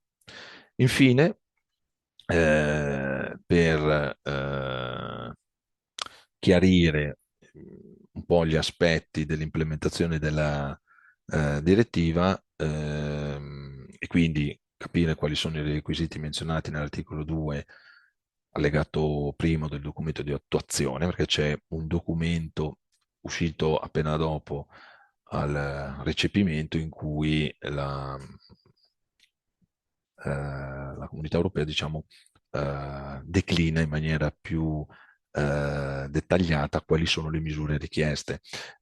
Questo aspetto, adesso faccio un paragone con le istituzioni finanziarie o bancarie e la DORA, anche lì ha delle documenti tecnici, no? Dove in maniera puntuale, ecco, questo è la novità, il principio che queste norme cercano di essere anche abbastanza specifiche nel quali misure adottare per non lasciare, diciamo, troppa libertà e dubbi normativi. Oltremodo, un aspetto che ci tengo a sottolineare prima di elencarvi le misure richieste è l'obiettivo anche della NIS2 e non solo, anche in futuro sarà un testo unico, perché la NIS2 già alcune volte nel recepimento, chi farà parte del perimetro NIS2 rispetto solo alla legge 90 troverà che alcuni rimandi ci sono e quindi di conseguenza bisognerà, fatemi dire,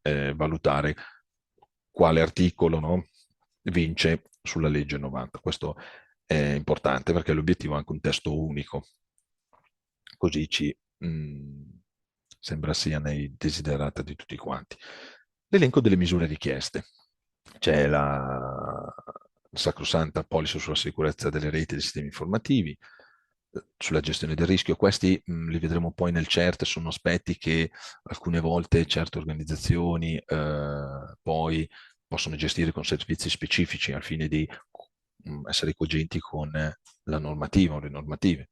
Gestione degli incidenti, la business continuity e la gestione delle crisi. Come vi dicevo precedentemente, la gestione della cosiddetta supply chain, che è la catena di fornitura, è importante, poi delle reti e dei sistemi informativi. Sicurezza nell'acquisizione, sviluppo e manutenzione, come vi dicevo prima, acquisizione, quindi anche nella stesura dei contratti i requisiti minimi non devono essere requisiti minimi, ma devono essere requisiti volti a soddisfare quegli articoli, no? Quelle nuove linee guida sulla, esempio, crittografia, sulla cifratura che i prodotti devono avere. Si può anche operare così per fare una due diligence efficace. policy e procedure per valutare l'efficacia della sicurezza, pratiche di base di igiene informatica, formazione sulla sicurezza, crittografia, come vi dicevo, le risorse umane, fattore, anello, che molte volte si dimenticano l'anello più debole di tutta l'organizzazione, i controlli degli accessi, la gestione degli asset inventory, avere chiara conoscenza del proprio sistema informativo e sicurezza ambientale e fisica, non di meno, aggiunge anche questa parte qua, che è un aspetto non di poco conto. Io vi ringrazio, ho cercato di essere veloce e fluido nella esposizione delle due normative, legge 90 e decreto legislativo 198 del 2024, per accompagnarvi e farvi capire l'importanza di queste due novità regolamentari. Che, Grazie Giovanni, prego. anche perché dobbiamo dare spazio agli altri due interventi e sono arrivate anche molte domande, quindi finché adesso Giuseppe Mendola ci parlerà del CERT, ti chiedo anche di dargli un'occhiata in modo che poi riusciamo a dare a molti insomma, qualche informazione. Diciamo che molte domande sono sui soggetti, insomma, su chi deve insomma, fare o adempiere insomma, agli obblighi normativi, però insomma, ce ne sono anche molte altre, quindi se poi nel frattempo dare un'occhiata. Ehm, Giuseppe, ci sei? Adesso vediamo le tue slide. Eccomi Nicola. Ecco, Buongiorno a tutti. prego. Allora, io sono Giuseppe Amendola, sono il referente per la cyber security di Regione Veneto e oggi vi presenterò quello che è il CERT regionale. È un'occasione ottima per parlare appunto di sicurezza online. Il CERT, come aveva detto precedentemente Giovanni, è l'acronimo del Computer Emergency Response Team, che ha un ruolo fondamentale nella protezione contro le minacce cibernetiche. Questa collaborazione, questa rete di collaborazione che abbiamo creato, aiuta a identificare appunto e analizzare e anche rispondere soprattutto rapidamente agli incidenti di sicurezza informatica, andando a migliorare quella che è la resilienza delle infrastrutture digitali.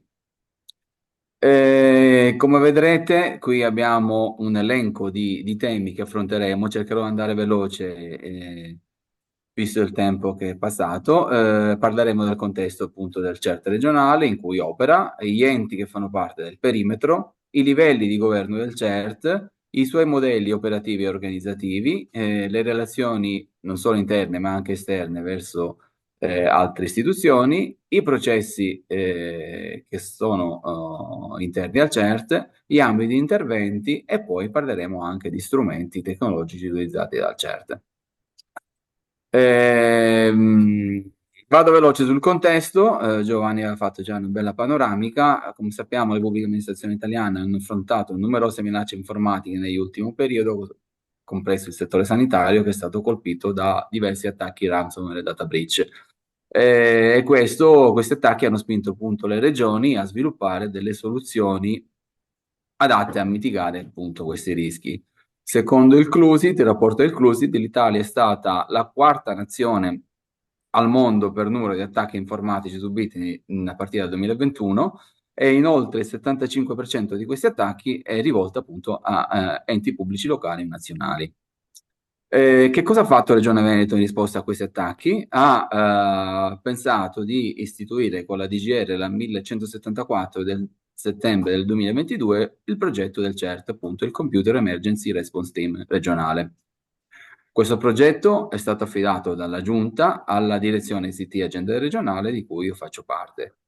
Il CERT regionale ha il compito appunto di coordinare le attività di risposta agli incidenti e alle emergenze informatiche, prevenire e analizzare quelli che sono i rischi cibernetici che potrebbero andare a impattare i vari servizi informatici.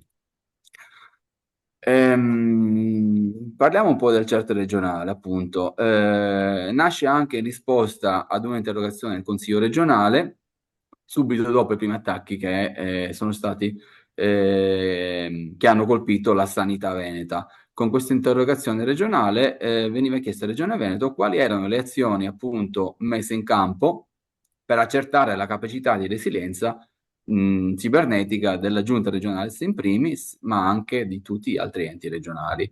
Così Regione ha avviato uno studio preliminare che ha portato poi alla definizione di quello che è il progetto finale, quindi la creazione di un'autority in grado di garantire la governance dell'agenda digitale di Regione del Veneto in tematiche appunto della cyber security. Questo progetto, come diceva, approvato nel 2022, mira a potenziare la resilienza cibernetica degli enti regionali attraverso una serie di obiettivi chiave che vediamo qui appunto riassunti nella slide. Il primo obiettivo, scusate, il primo obiettivo è appunto quello di potenziare i presidi di cyber security nel contesto regionale. Quindi creare un ecosistema operativo e sempre cooperativo in grado di intervenire tempestivamente e soprattutto creare dei processi integrati e uniformi all'interno della constituency. Un ulteriore obiettivo è quello di rafforzare appunto la capacità dei vari enti di segnalare, quindi di fare intelligence per tutto il settore della pubblica amministrazione, ampliare le collaborazioni, le partnership anche tra pubblico e privato e definire appunto un fronte condiviso attraverso cui appunto dialogare all'interno della constituency. Un ulteriore obiettivo del CERT è anche quello di istituire un servizio di SOC, un Security Operation Center, che rimane appunto in costante monitoraggio di tutte quelle che sono le segnalazioni che possono giungere in ambito informatico. Parliamo un po' degli enti che costituiscono il CERT. Abbiamo parlato di constituency. All'interno del CERT regionale attualmente rientrano 38 enti divisi in gruppi. E questi gruppi, la divisione in gruppi è avvenuta appunto attraverso dei criteri che vanno dalla tipologia di ente, quindi dalla numerosità dei propri dipendenti, ma anche in base alla presenza o meno di risorse T e risorse dedicate appunto alla cyber security all'interno dell'ente. Sono stati considerati anche fattori come il livello di maturità di gestione della cyber security e infine i dati trattati. Al gruppo 1, che è il gruppo più importante, fanno capo tutti gli enti, i 13 enti della sanità veneta. Andiamo avanti, parliamo un po' dei livelli di governo del CERT. Il CERT della Regione Veneto è strutturato su 3 livelli principali. All'apice della piramide, come potete vedere nella slide, abbiamo un livello strategico che fornisce appunto l'indirizzo strategico per le politiche del CERT stesso e gestisce quindi l'escalation in caso di incidenti gravi verso le autorità competenti. Al centro abbiamo un livello direttivo. Il livello direttivo definisce la strategia, i processi e le procedure per raggiungere gli obiettivi che ci siamo prefissati, collaborando anche con esperti di cyber security e istituzioni nazionali. L'ultimo livello alla base della piramide è il livello operativo, quello che appunto implementa e mantiene i processi e le procedure definite da livelli superiori. Il modello operativo del CERT adotta un modello operativo ibrido con l'accentramento di alcuni servizi di sicurezza che sono erogati completamente dal CERT a beneficio appunto degli enti e altri servizi che, seppur parzialmente, coinvolgono operativamente ogni singolo ente. Questo modello operativo si basa su 3 pillar che sono appunto le policy e le procedure alla vostra sinistra che vengono condivise appunto con gli enti aderenti. Abbiamo al centro le risorse umane composte da esperti di sicurezza informatica e da un team di governance che collaborano con gli enti locali e con le istituzioni nazionali per garantire appunto un livello di sicurezza di reti e di informazioni. L'ultimo pillar è il pillar dei sistemi e degli strumenti infatti il CERT utilizza una varietà di sistemi e strumenti proprio per monitorare, prevenire e rispondere con prontezza a eventuali incidenti che dovessero avvenire. Il modello organizzativo del CERT invece è articolato su una struttura a 4 livelli. Ogni struttura, ogni livello ha dei ruoli specifici all'interno appunto del CERT. Abbiamo le strutture di indirizzo strategico, composte appunto dai due comitati, il comitato strategico e il comitato direttivo, con i rispettivi presidenti e responsabili. Abbiamo le strutture di governo delle attività, che sono strutture responsabili della gestione e del coordinamento delle varie attività quotidiane del CERT. Abbiamo le strutture responsabili dell'erogazione dei servizi, che si occupano appunto della fornitura dei servizi operativi del CERT.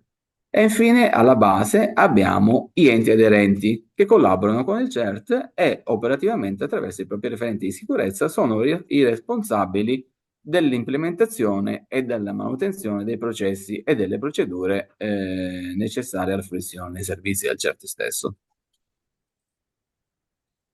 Fino ad ora abbiamo parlato di come è strutturato il CERT internamente, ma possiamo parlare anche delle relazioni che il CERT ha istituito con gli attori esterni, legati sia alla cybersicurezza, al mondo della cybersicurezza, ma anche alla protezione dei dati personali.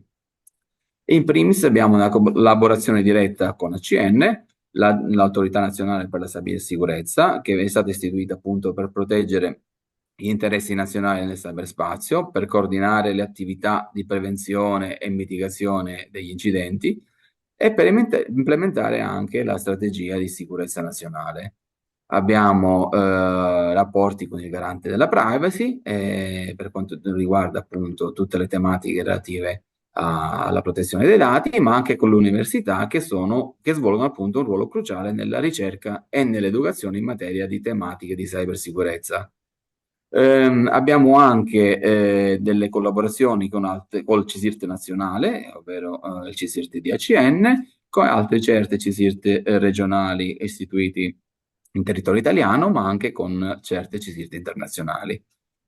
Importante anche la collaborazione con gli organi investigativi, infatti la Polizia Postale è appunto specializzata nella prevenzione e nel contrasto dei crimini informatici e fa parte appunto di uno dei comitati del CERT. Per finire, non possono mancare appunto i rapporti con la stampa, telegiornali, agenzie locali e nazionali che svolgono appunto un ruolo importante nella diffusione delle informazioni sulla cybersicurezza e sulla sensibilizzazione del pubblico. Parliamo adesso un po' dei processi e dei servizi interni del CERT. Tutti i processi interni si basano su 4 punti di forza. Il primo è il rapporto appunto con la constituency. Una condivisione tempestiva delle informazioni critiche sulle minacce emergenti è fondamentale. Poi abbiamo un altro punto di forza che è il miglioramento continuo del CERT, quindi un CERT dinamico è sicuramente un CERT che è più efficace e è in grado di fronteggiare i rischi. Abbiamo poi le strategie comunicative e la formazione avanzata. È molto importante appunto la comunicazione che il CERT fa verso la constituency, ma anche la formazione strategica che rivolge ad essi. Infine abbiamo il monitoraggio dei servizi, il monitoraggio costante che serve a mantenere appunto degli standard elevati di qualità e di affidabilità. Parlando dei servizi, appunto, degli ambiti di intervento del CERT, questi servizi vengono classificati in 4 gruppi. Partiamo dai servizi reattivi, che sono appunto quei servizi orientati a rilevare e a segnalare incidenti quando si verificano, riducendone così il danno conseguente. Fanno parte di questo gruppo servizi quali il SOC, il Vulnerability Assessment e il Penetration Test.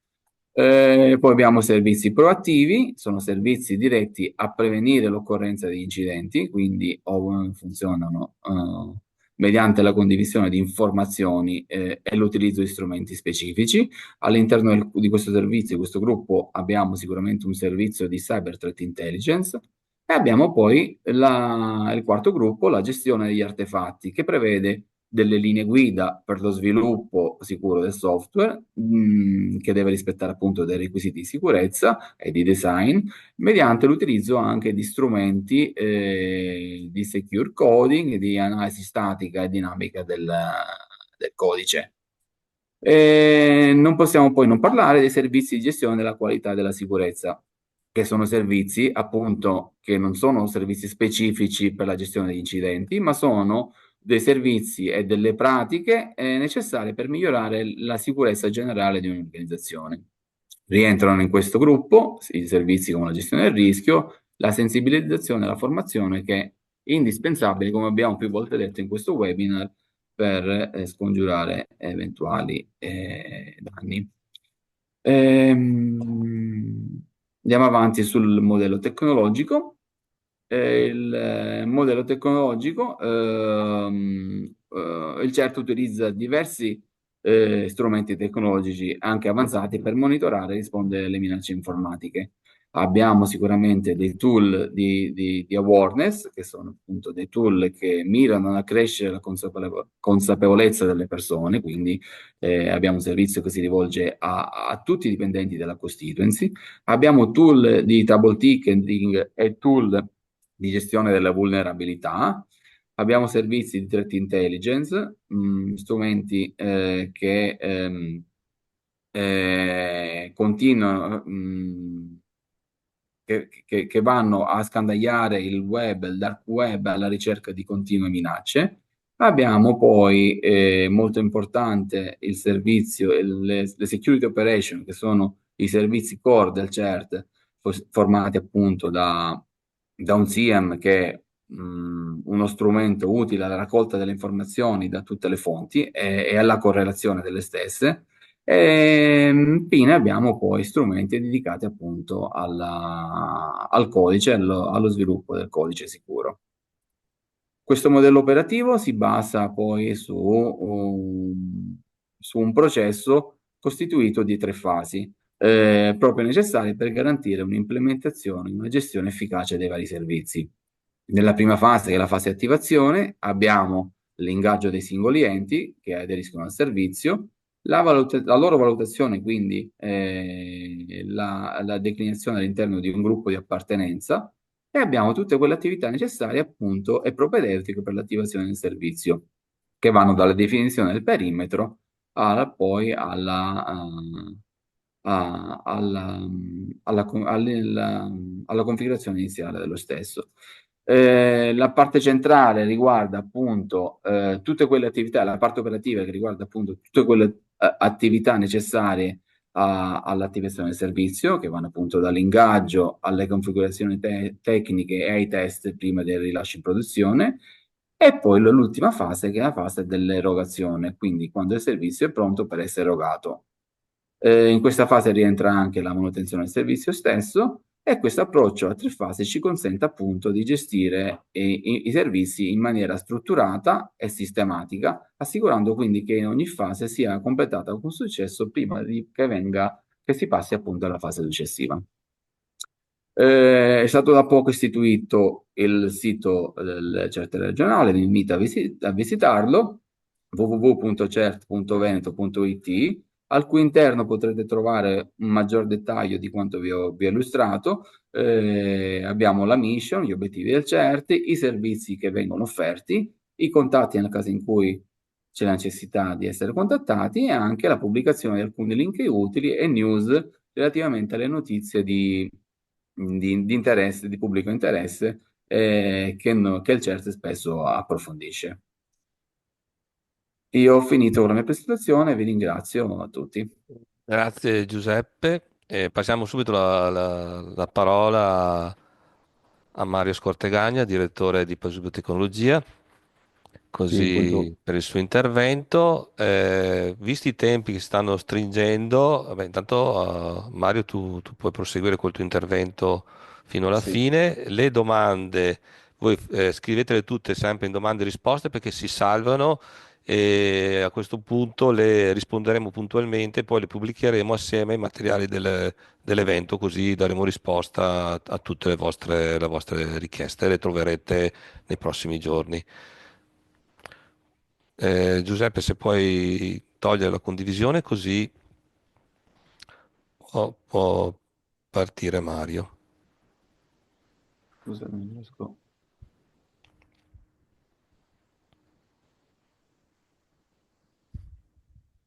Non si interrompe.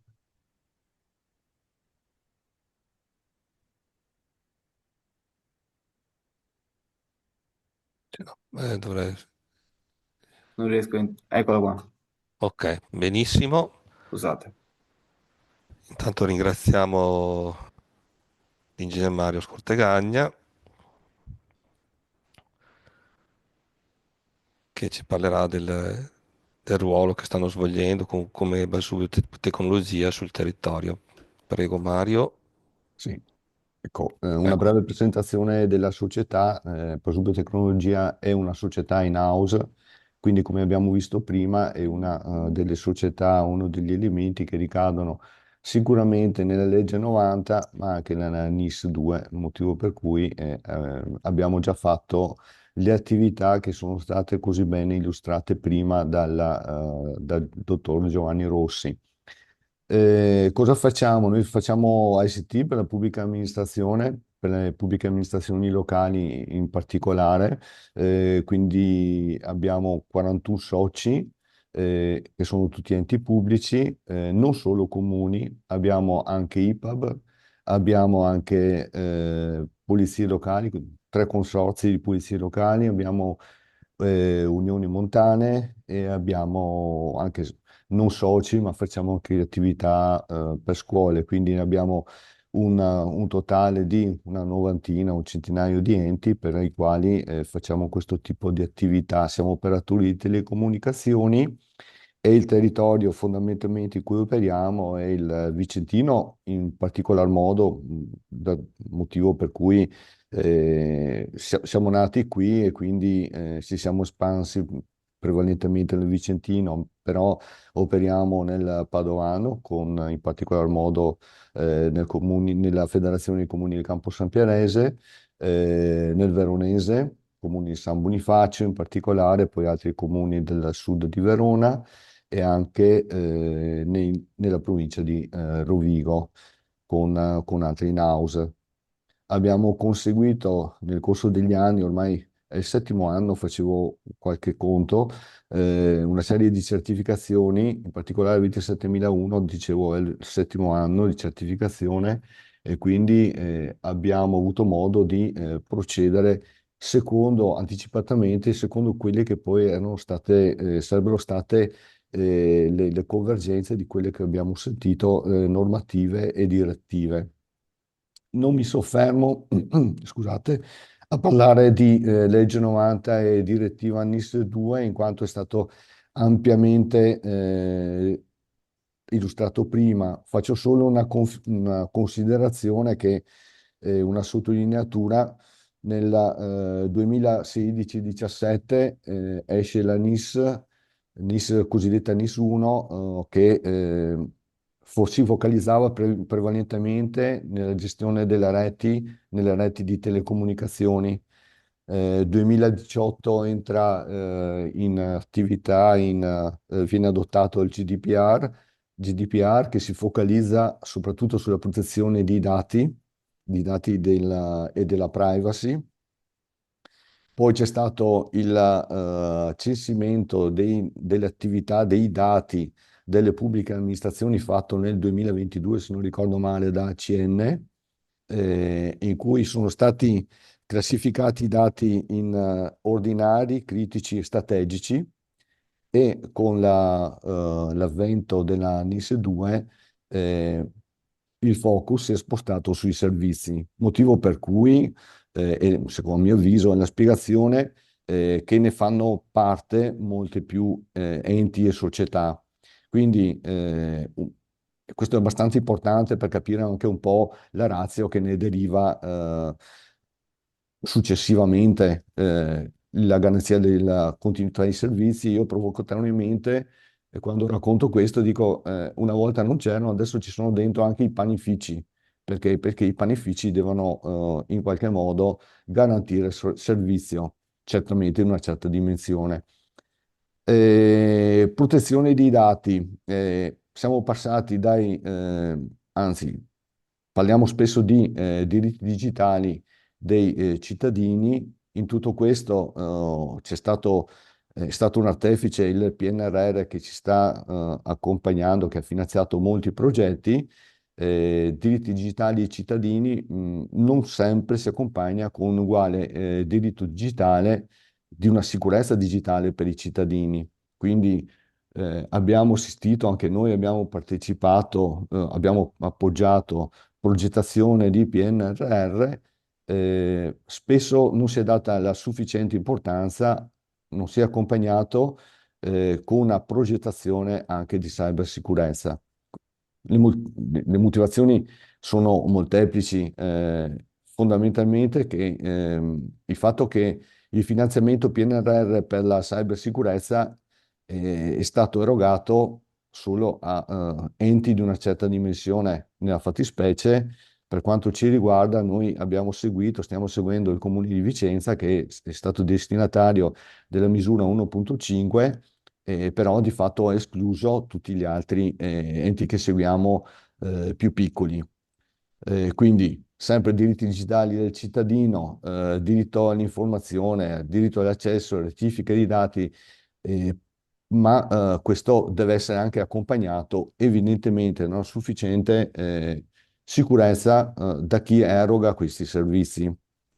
Eh, Qualche volta provocatoriamente io dico alle amministrazioni che l'attività principale del dipendente di un comune non è più erogare il certificato, ma dovrebbe preoccuparsi di proteggere i dati dei cittadini, cosa che purtroppo non è per niente recepita, e non è una consapevolezza appunto dei dipendenti pubblici. Non si è fatto ancora, secondo me, questo passo. Cosa, cosa consiste per noi la progettazione? La progettazione di un piano di sicurezza applichiamo per tutti, sia nel nostro caso che siamo erogatori di servizi, ma anche nel caso del Comune di Vicenza, adottiamo il modello NIST, e in particolare quello che vedete è il modello NIST 2, che che si evidenzia per il fatto che c'è la governance al centro. Governance che è la grande novità che ha illustrato prima il dottor Rossi, la grande novità e la grande focus dell'avvento della NIS 2. Viene chiamato un ruolo, ed è nel decreto legislativo 138 c'è un grande richiamo alle responsabilità e il ruolo della governance. Quindi è doveroso anche per noi fare un richiamo, poi lo vedremo nei dettagli, nei punti successivi, dove secondo noi è chiamato ad intervenire e a dire la sua la governance. Quindi il modello è composto fondamentalmente da 5 punti, che l'identify o l'identificazione, la protezione, il momento della protezione, la rilevazione, la risposta e il recupero.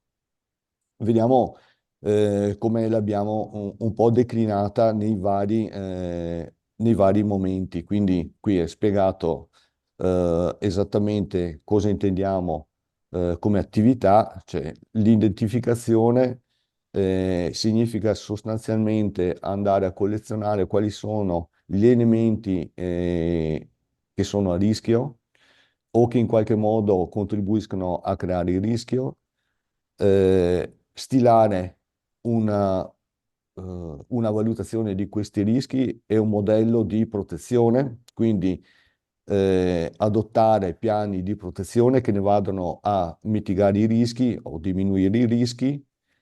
Successivamente l'attività di rilevazione, e quindi un monitoraggio continuo, come è stato anche spiegato precedentemente nel modello CERT regionale, la risposta agli incidenti che ne deriva nel caso effettivamente dalla rilevazione scopriamo che c'è un incidente al recupero successivo che non sempre vuol dire recuperare dati, a volte vuol dire anche recuperare funzionalità, intendiamoci bene.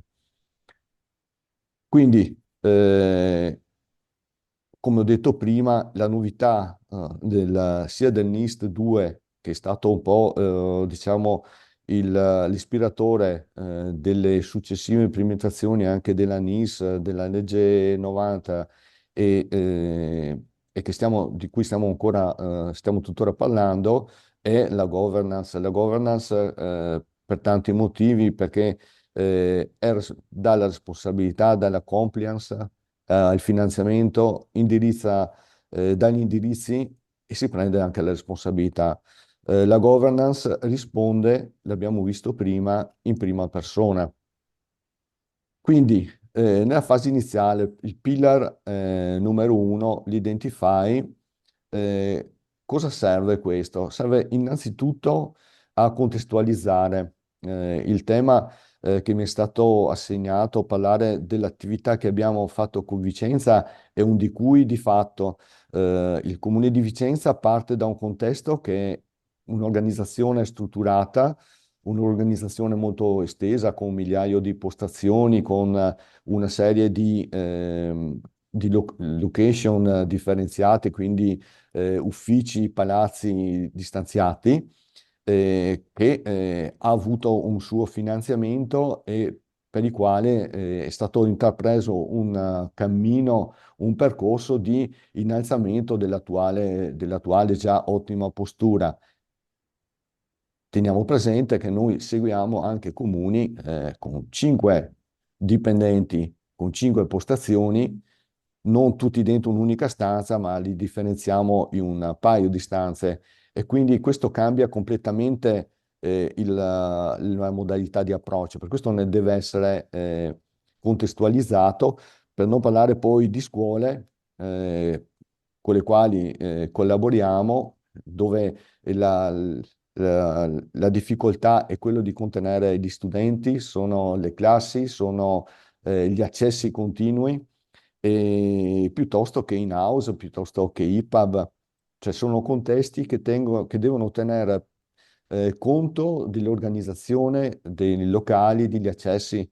Io eh, quando parlo con i comuni dico che loro, non mi permetto di parlare poi della sanità, ma i comuni hanno una grossa difficoltà nel definire quello che vorremmo dire una superficie di attacco. I comuni sono per definizione oggetto di accesso, locali di accesso del pubblico in modo importante durante il giorno, pubblico dei cittadini, durante la sera magari delle parti amministrative, dei componenti amministrativi e quindi questo dà una difficoltà estremamente importante nel definire un piano di sicurezza. L'abbiamo definito prima, la sicurezza sono anche fisiche negli accessi ai locali e quant'altro. Ecco, quello che mi piacerebbe con questa breve presentazione è quello di evitare che ci siano in qualche modo alibi, cioè ognuno può fare già tanto se applica quello che già potrebbe fare. Alibi che ne derivano dal fatto che la stragrande maggioranza degli enti che noi seguiamo, ci sono anche alcuni che stanno ascoltando, non hanno ricevuto finanziamenti. Tuttavia questo non ci esime dal applicare quelle che sono delle modalità delle attività. Quindi la, la prima cosa che facciamo è l'identificazione degli asset. Gli asset sono da intendersi tutti gli elementi che costituiscono e che in qualche modo interagiscono con l'ente, quindi comprendono sicuramente l'hardware, software, però anche persone. L'è stato ribadito più volte questo. È brutto definire la persona un asset, ma è un elemento di cui dobbiamo tener conto e in questo sottolineo non solo i dipendenti, gli operatori all'interno dell'ente, ma anche la parte, diciamo, amministrativa, politica. Perché? Perché interagiscono con l'ente stesso. Da questo elenco degli asset viene fatta una valutazione dei rischi, ciascuno per il proprio utilizzo, per la propria possibilità di vulnerabilità. Quindi è facile comprendere in questo che ruolo gioca la persona. La persona ha un ruolo fondamentale perché la persona interagisce con una catena di strumenti e di attività, di software, anche in modo fisico. Cioè l'attaccare, per esempio, la chiavetta USB al proprio PC è un'attività fisica che determina potenziali rischi importanti o meno. E quindi, dopo fatta la valutazione dei rischi, la gestione di questi rischi, ecco che io ho scritto governance proprio perché la gestione del rischio con la cessazione del rischio residuo e la presa in carico del rischio residuo è un'attività prettamente di governance, perché poi ne dovrà rispondere. Quindi si passa successivamente con un'attività di definizione di processi di contenimento o la protezione. Quindi gestione degli accessi, come è stato detto precedentemente, ma nello specifico accessi sia a reti che a PC, gestione delle autorizzazioni. Ci capita troppo spesso, tantissimo, di vedere Active Directory, file server con le autorizzazioni che sono piatte, cioè ognuno vede, tutti vedono tutto. Formazione del personale, ecco, formazione del personale ripetita Juvent, quindi la formazione è un elemento essenziale per far sì che ci si renda conto, ovvero ci sia l'awareness, la consapevolezza che ognuno fa il suo e che il punto principale ultimamente utilizzato per violare una rete, un sistema informatico è proprio la persona ultima. Mi riferisco in tal senso a un intervento che ha fatto l'ammiraglio Billet nel presentare il progetto Cloud Italia, per il quale nei vari modelli di cloud veniva presentata la rispettiva tabella RACI, ovvero la tabella della responsabilità, quindi il cliente, il cloud, il fornitore e quant'altro. Poi a un certo punto è intervenuto l'ammiraglio dicendo attenzione che resta sempre un elemento di responsabilità personale proprio tipica di chi utilizza questi strumenti. Quindi va sottolineato questo perché, ripeto, è un elemento, come è stato detto prima, molto debole nella catena. Un altro elemento che secondo me è importante e che cade ancora una volta sulla governance è il regolamento informatico. Gli enti locali dovrebbero avere un proprio regolamento informatico, anzi, probabilmente l'hanno tutti. A mio avviso, è un'attività da prendere in mano abbastanza frequentemente perché c'è un'evoluzione di normativa, c'è un'evoluzione anche tecnologica, quindi mettere mano ogni 2 o 3 anni al regolamento informatico è un qualcosa che in qualche modo va a creare un modello di protezione. Regolamenti informatici che possono essere anche, possono comprendere anche delle attività anche banali, eh, perdonate se le banalità, però un regolamento che contenga, per esempio, la regola di spegnere i PC sempre alla sera è poca cosa dal punto di vista apparentemente, ma è tanta cosa dal punto di vista della prevenzione di determinati incidenti.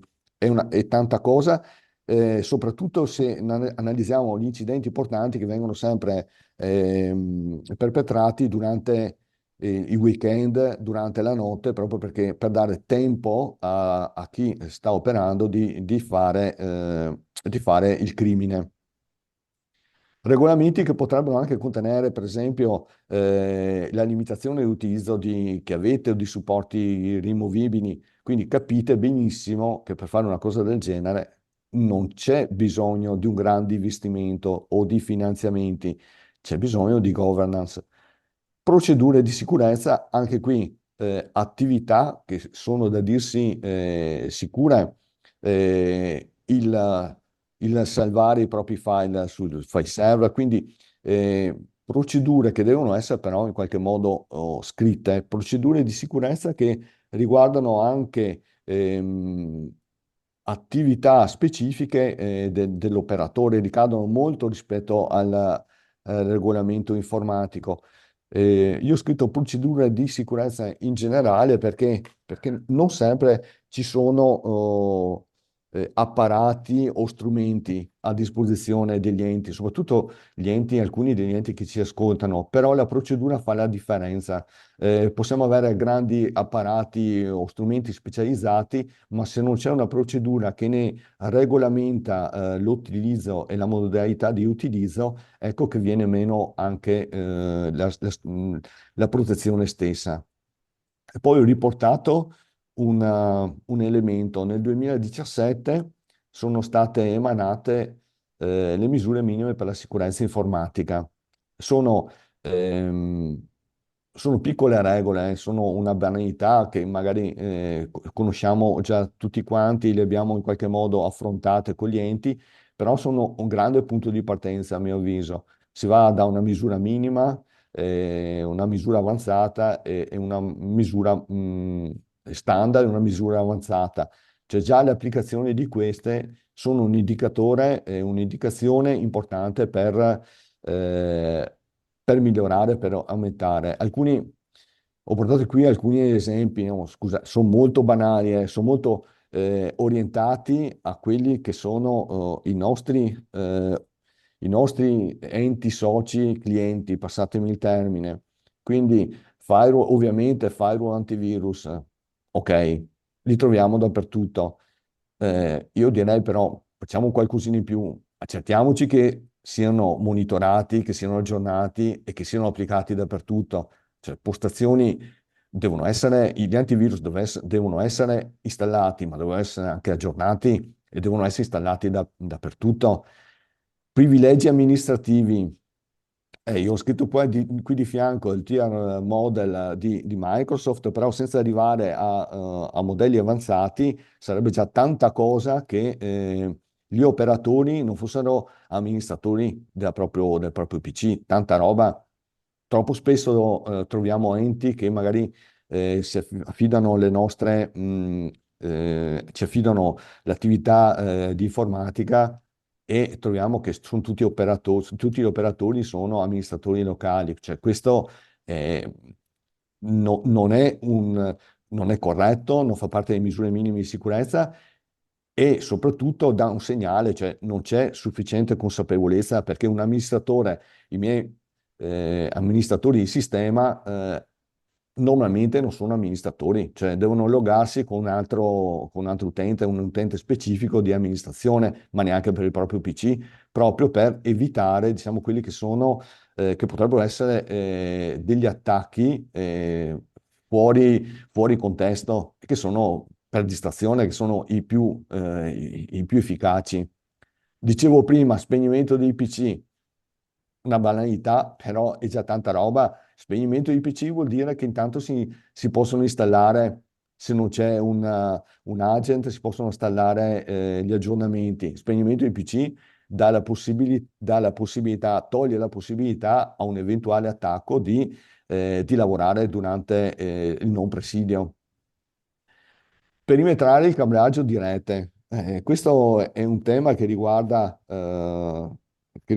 chi non ha un sistema di controllo degli accessi alla rete, che è la stragrande maggioranza degli enti. Gli enti non hanno un hack dedicato e quindi perimetrare vuol dire stare attenti che non ci siano porte attive a disposizione di tutti, vuol dire che dobbiamo cercare che siano governati gli accessi alla rete.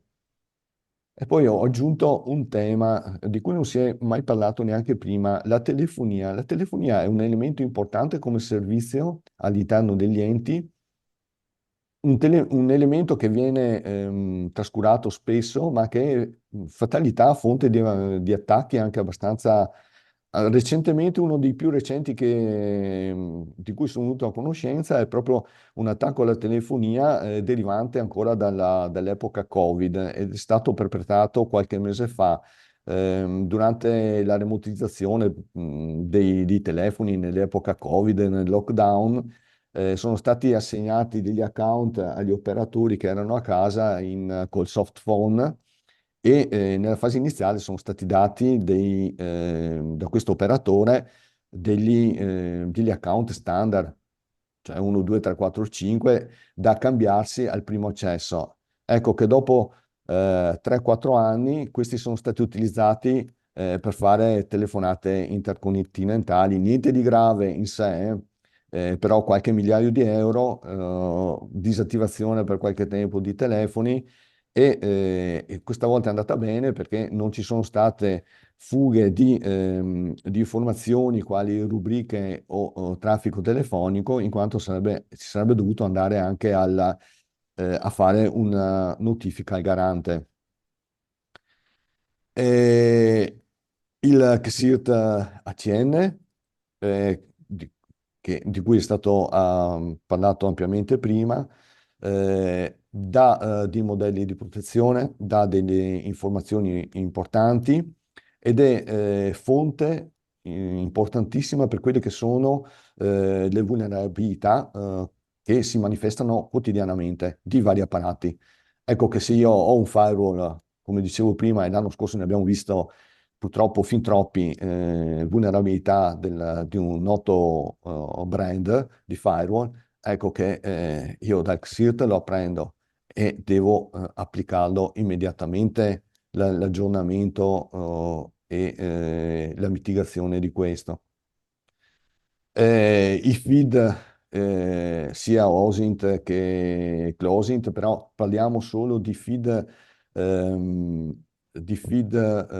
informative CTI, ovvero di elementi che in qualche modo devono essere in qualche modo considerati affinché ci sia una protezione importante del nostro sistema perimetrale. Il CERT nazionale, di cui si è parlato, magari si è sentito parlare negli ultimi mesi, il CERT nazionale, che non è di ACN ma di Agid, ed questa è un po' una divergenza, mette a disposizione dei feed comuni da utilizzarsi, come avete visto, magari come qualcuno ha visto, delle comunicazioni dalle PEC di qualche settimana, qualche mese fa ormai. E poi la treat sharing, noi stiamo utilizzando da parecchi anni, 3-4 anni, una piattaforma che viene utilizzata anche da ACN, una piattaforma di condivisione di quelli che sono di IOC. MISP sta per Malware Infrastructure Sharing Platform, e quindi è una piattaforma open source sulla quale possiamo noi caricare degli elementi di violazione, ma dalla quale possiamo anche attingere. L'abbiamo condivisa e federata con altre 3 in-house, l'abbiamo federata con il CERT nazionale e questo è un elemento importantissimo per arricchire quelli che sono gli strumenti di protezione, firewall, antivirus, filtro anti-spam, filtri web, un elemento che fra parentesi non costa niente. Quello che costa è l'apporto, diciamo, umano, le attività di implementazione. Passiamo poi alla Detect. Cosa serve il Detect? Serve fondamentalmente per monitorare tutto quello di cui abbiamo visto prima, di monitorare i nostri asset e in qualche modo ricevere quelli che sono gli alert che i nostri asset generano. Ci sono svariati, cioè lo strumento padre, diciamo, di questo principale è il SIEM, la dashboard del SIEM, cosa che magari non hanno tutti, soprattutto le piccole le piccole realtà, motivo per cui parliamo genericamente di monitoraggio o di procedure di monitoraggio. Non è che sia indispensabile avere il SIEM, cioè per uno che ha 5 PC e un firewall, un server, sarebbe già tanto monitorare il firewall, monitorare gli eventi che vengono generati, per esempio, dall'antivirus e uno più uno correlare insieme tutto questo. Rilevare, segnalare le anomalie. Questa è un'attività tipica del SOC per chi ce l'ha e- ed è importante questo, come dicevo anche prima, segnalarlo magari anche ad altri. Abbiamo visto che uno degli elementi su cui si basa molto l'implementazione della NIS 2 è la condivisione. Qui ho riportato di nuovo la piattaforma MISP perché il rilevare un'anomalia o qualcosa che in qualche modo ci abbia fatto scattare un allarme, secondo me è molto importante mettere a disposizione anche delle altre pubbliche amministrazioni. Ecco che eh, insisto molto su questo, la volontà da parte nostra di mettere a disposizione anche degli enti a titolo gratuito questa piattaforma è tuttora valida, la implementeremo col comune di Vicenza, probabilmente lo faremo col comune di Padova, proprio perché è un elemento da un plus, secondo me, proprio alle attività di condivisione, un po' come stiamo facendo adesso. Così, giusto faccio un esempio recente. La scorsa settimana, se non ricordo male, magari anche qualcuno di voi ha ricevuto qualche mail, una mail, in particolare non era spam. Sono state rubate le credenziali a una società che fa opere pubbliche e questa società ha spedito una mail, quindi tutta regolare e quant'altro, contestualizzata anche magari con degli argomenti specifici, mail che ci è stata segnalata in quanto appunto ricevuta da chi con i lavori pubblici non aveva nulla a che fare, nella quale era contenuto un link che puntava a un PDF, quindi ha passato tutti i filtri di sicurezza e il PDF di fatto che potenzialmente poteva essersi scaricato era di fatto un PDF malevolo che aveva delle attività, faceva delle attività malevole, cosa che è stata fatta deflagrare nella nostra sandbox. Chi ha analizzato questo? Noi utilizziamo The Hive per fare le analisi, per aprire i case, l'ha immediatamente spostato nel MISP e immediatamente la segnalazione è stata a disposizione di tutti quanti. Quindi capite l'importanza della condivisione. Poi un altro tema per la Mario, detection. Sì. scusami, è che siamo proprio, siamo sono già le 11:20. So che Mhm. hai molte altre cose da dire, prova a Allora, vado trovare il modo avanti, diciamo, cerco di... sintetizzare e poi Certo. troveremo il modo, insomma, per riproporre tutti i temi in altre occasioni, perché oggi veramente abbiamo dovuto dire tante cose, forse abbiamo anche detto Ok, troppo. cerco di accelerare, Grazie, grazie. vado, vabbè, mi dispiace, ma sarò adesso molto precipitoso. Un grosso problema di tutto questo è il presidio, cioè difficilmente piccole amministrazioni hanno un presidio e con i fondi che non si hanno, pensare a un presidio H24 è una grossa problematica. La risposta è importante, ovviamente è importante fare dei test, o fare delle simulazioni. Mi piace moltissimo fare delle simulazioni perché le risposte purtroppo cadono nel panico, le risposte avvengono in momenti sempre che si dovrebbero dare, che sono sbagliate. Le risposte in particolare prevedono la comunicazione. La comunicazione è una cosa estremamente importante. Qui ho scritto comunicazione al KSIRT, che l'abbiamo sentita prima, piuttosto che comunicazione al garante quando è necessario. Ma io dico anche la comunicazione ai cittadini, comunicazione agli organi di stampa quando le cose sono abbastanza gravi. È importante fare comunicazione nel modo corretto. È un punto dolente anche per noi, per la mia società. In tutte le simulazioni, quando ci è accaduto di avere un minimo di interruzione, noi non abbiamo mai fatto una comunicazione corretta, quindi la segnalo, è una cosa sulla quale con il Comune di Vicenza abbiamo lavorato molto. Il Comune di Vicenza aveva già un suo piano di comunicazione, ci stiamo lavorando proprio per migliorarlo. Il recovery, l'ultima parte, il recovery, tutti pensano a un sistema di recovery, backup e ripristino, cosa estremamente importante.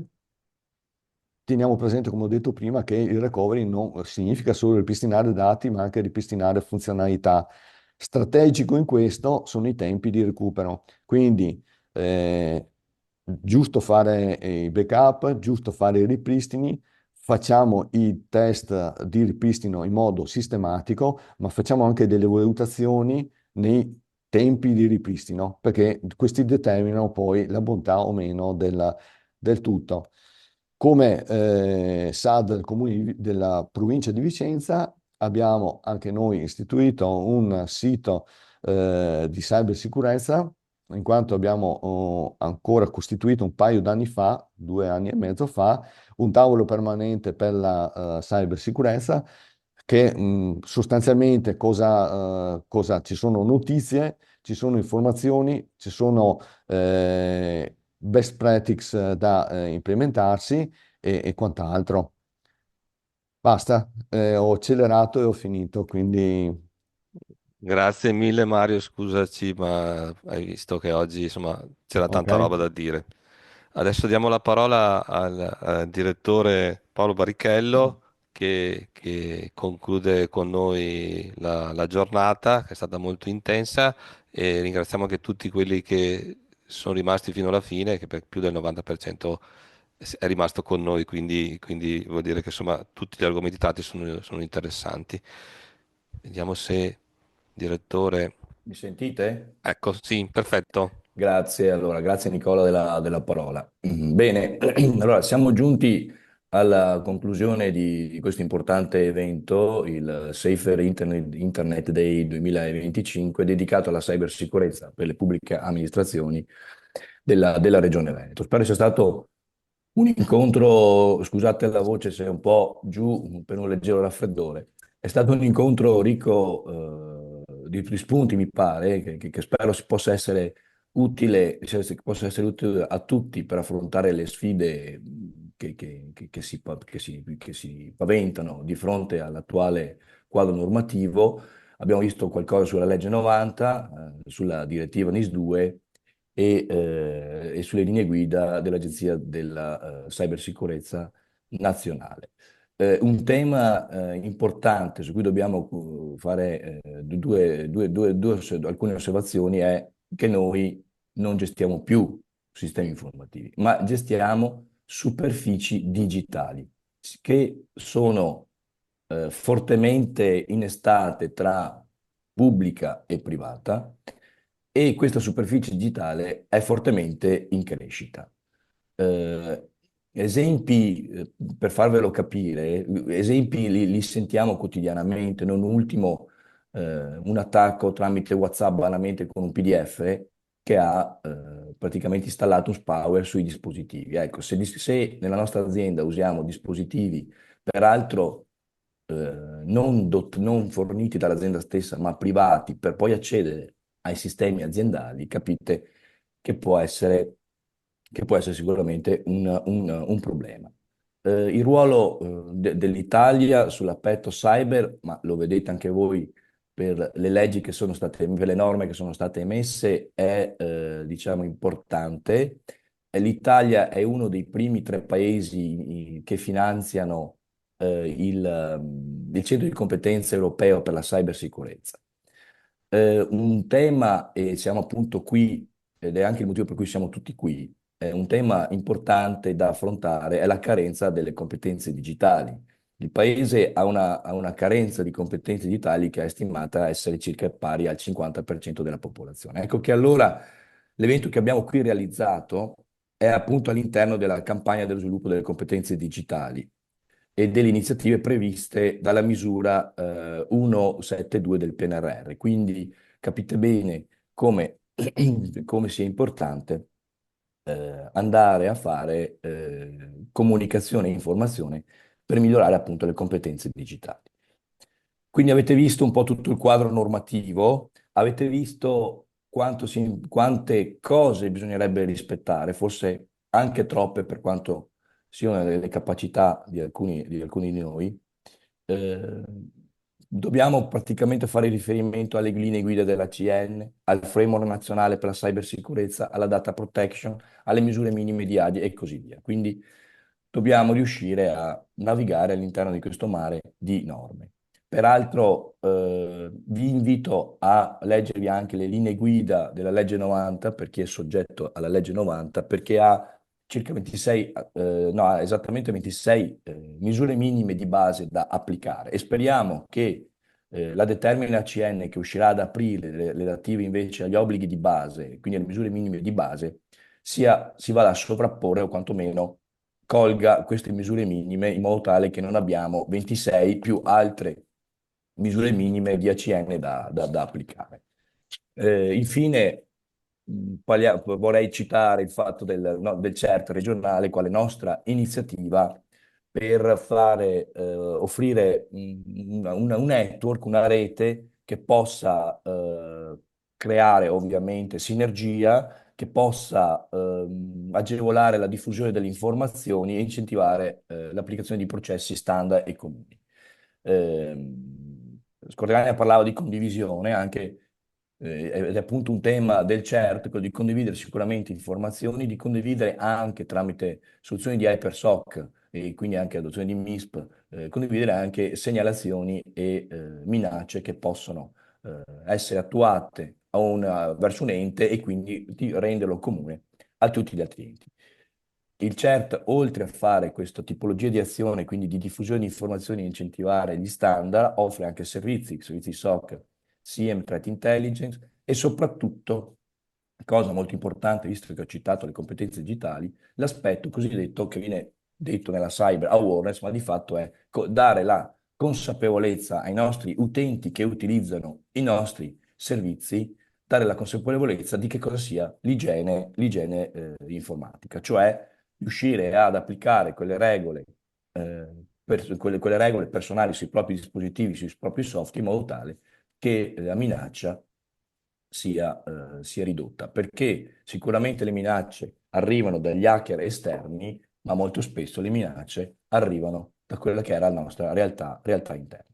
Chiudo per ovviamente invitare a chi è soggetto alla NIS 2 entro il 28 febbraio di registrarsi sul portale della NIS 2 e ringrazio ovviamente tutti i partecipanti per il loro contributo e per l'impegno dei colleghi relatori che hanno dimostrato in questo evento. Vi invito a consultare i materiali del webinar e rimanere aggiornati sulle novità di questo settore così critico. Grazie a tutti.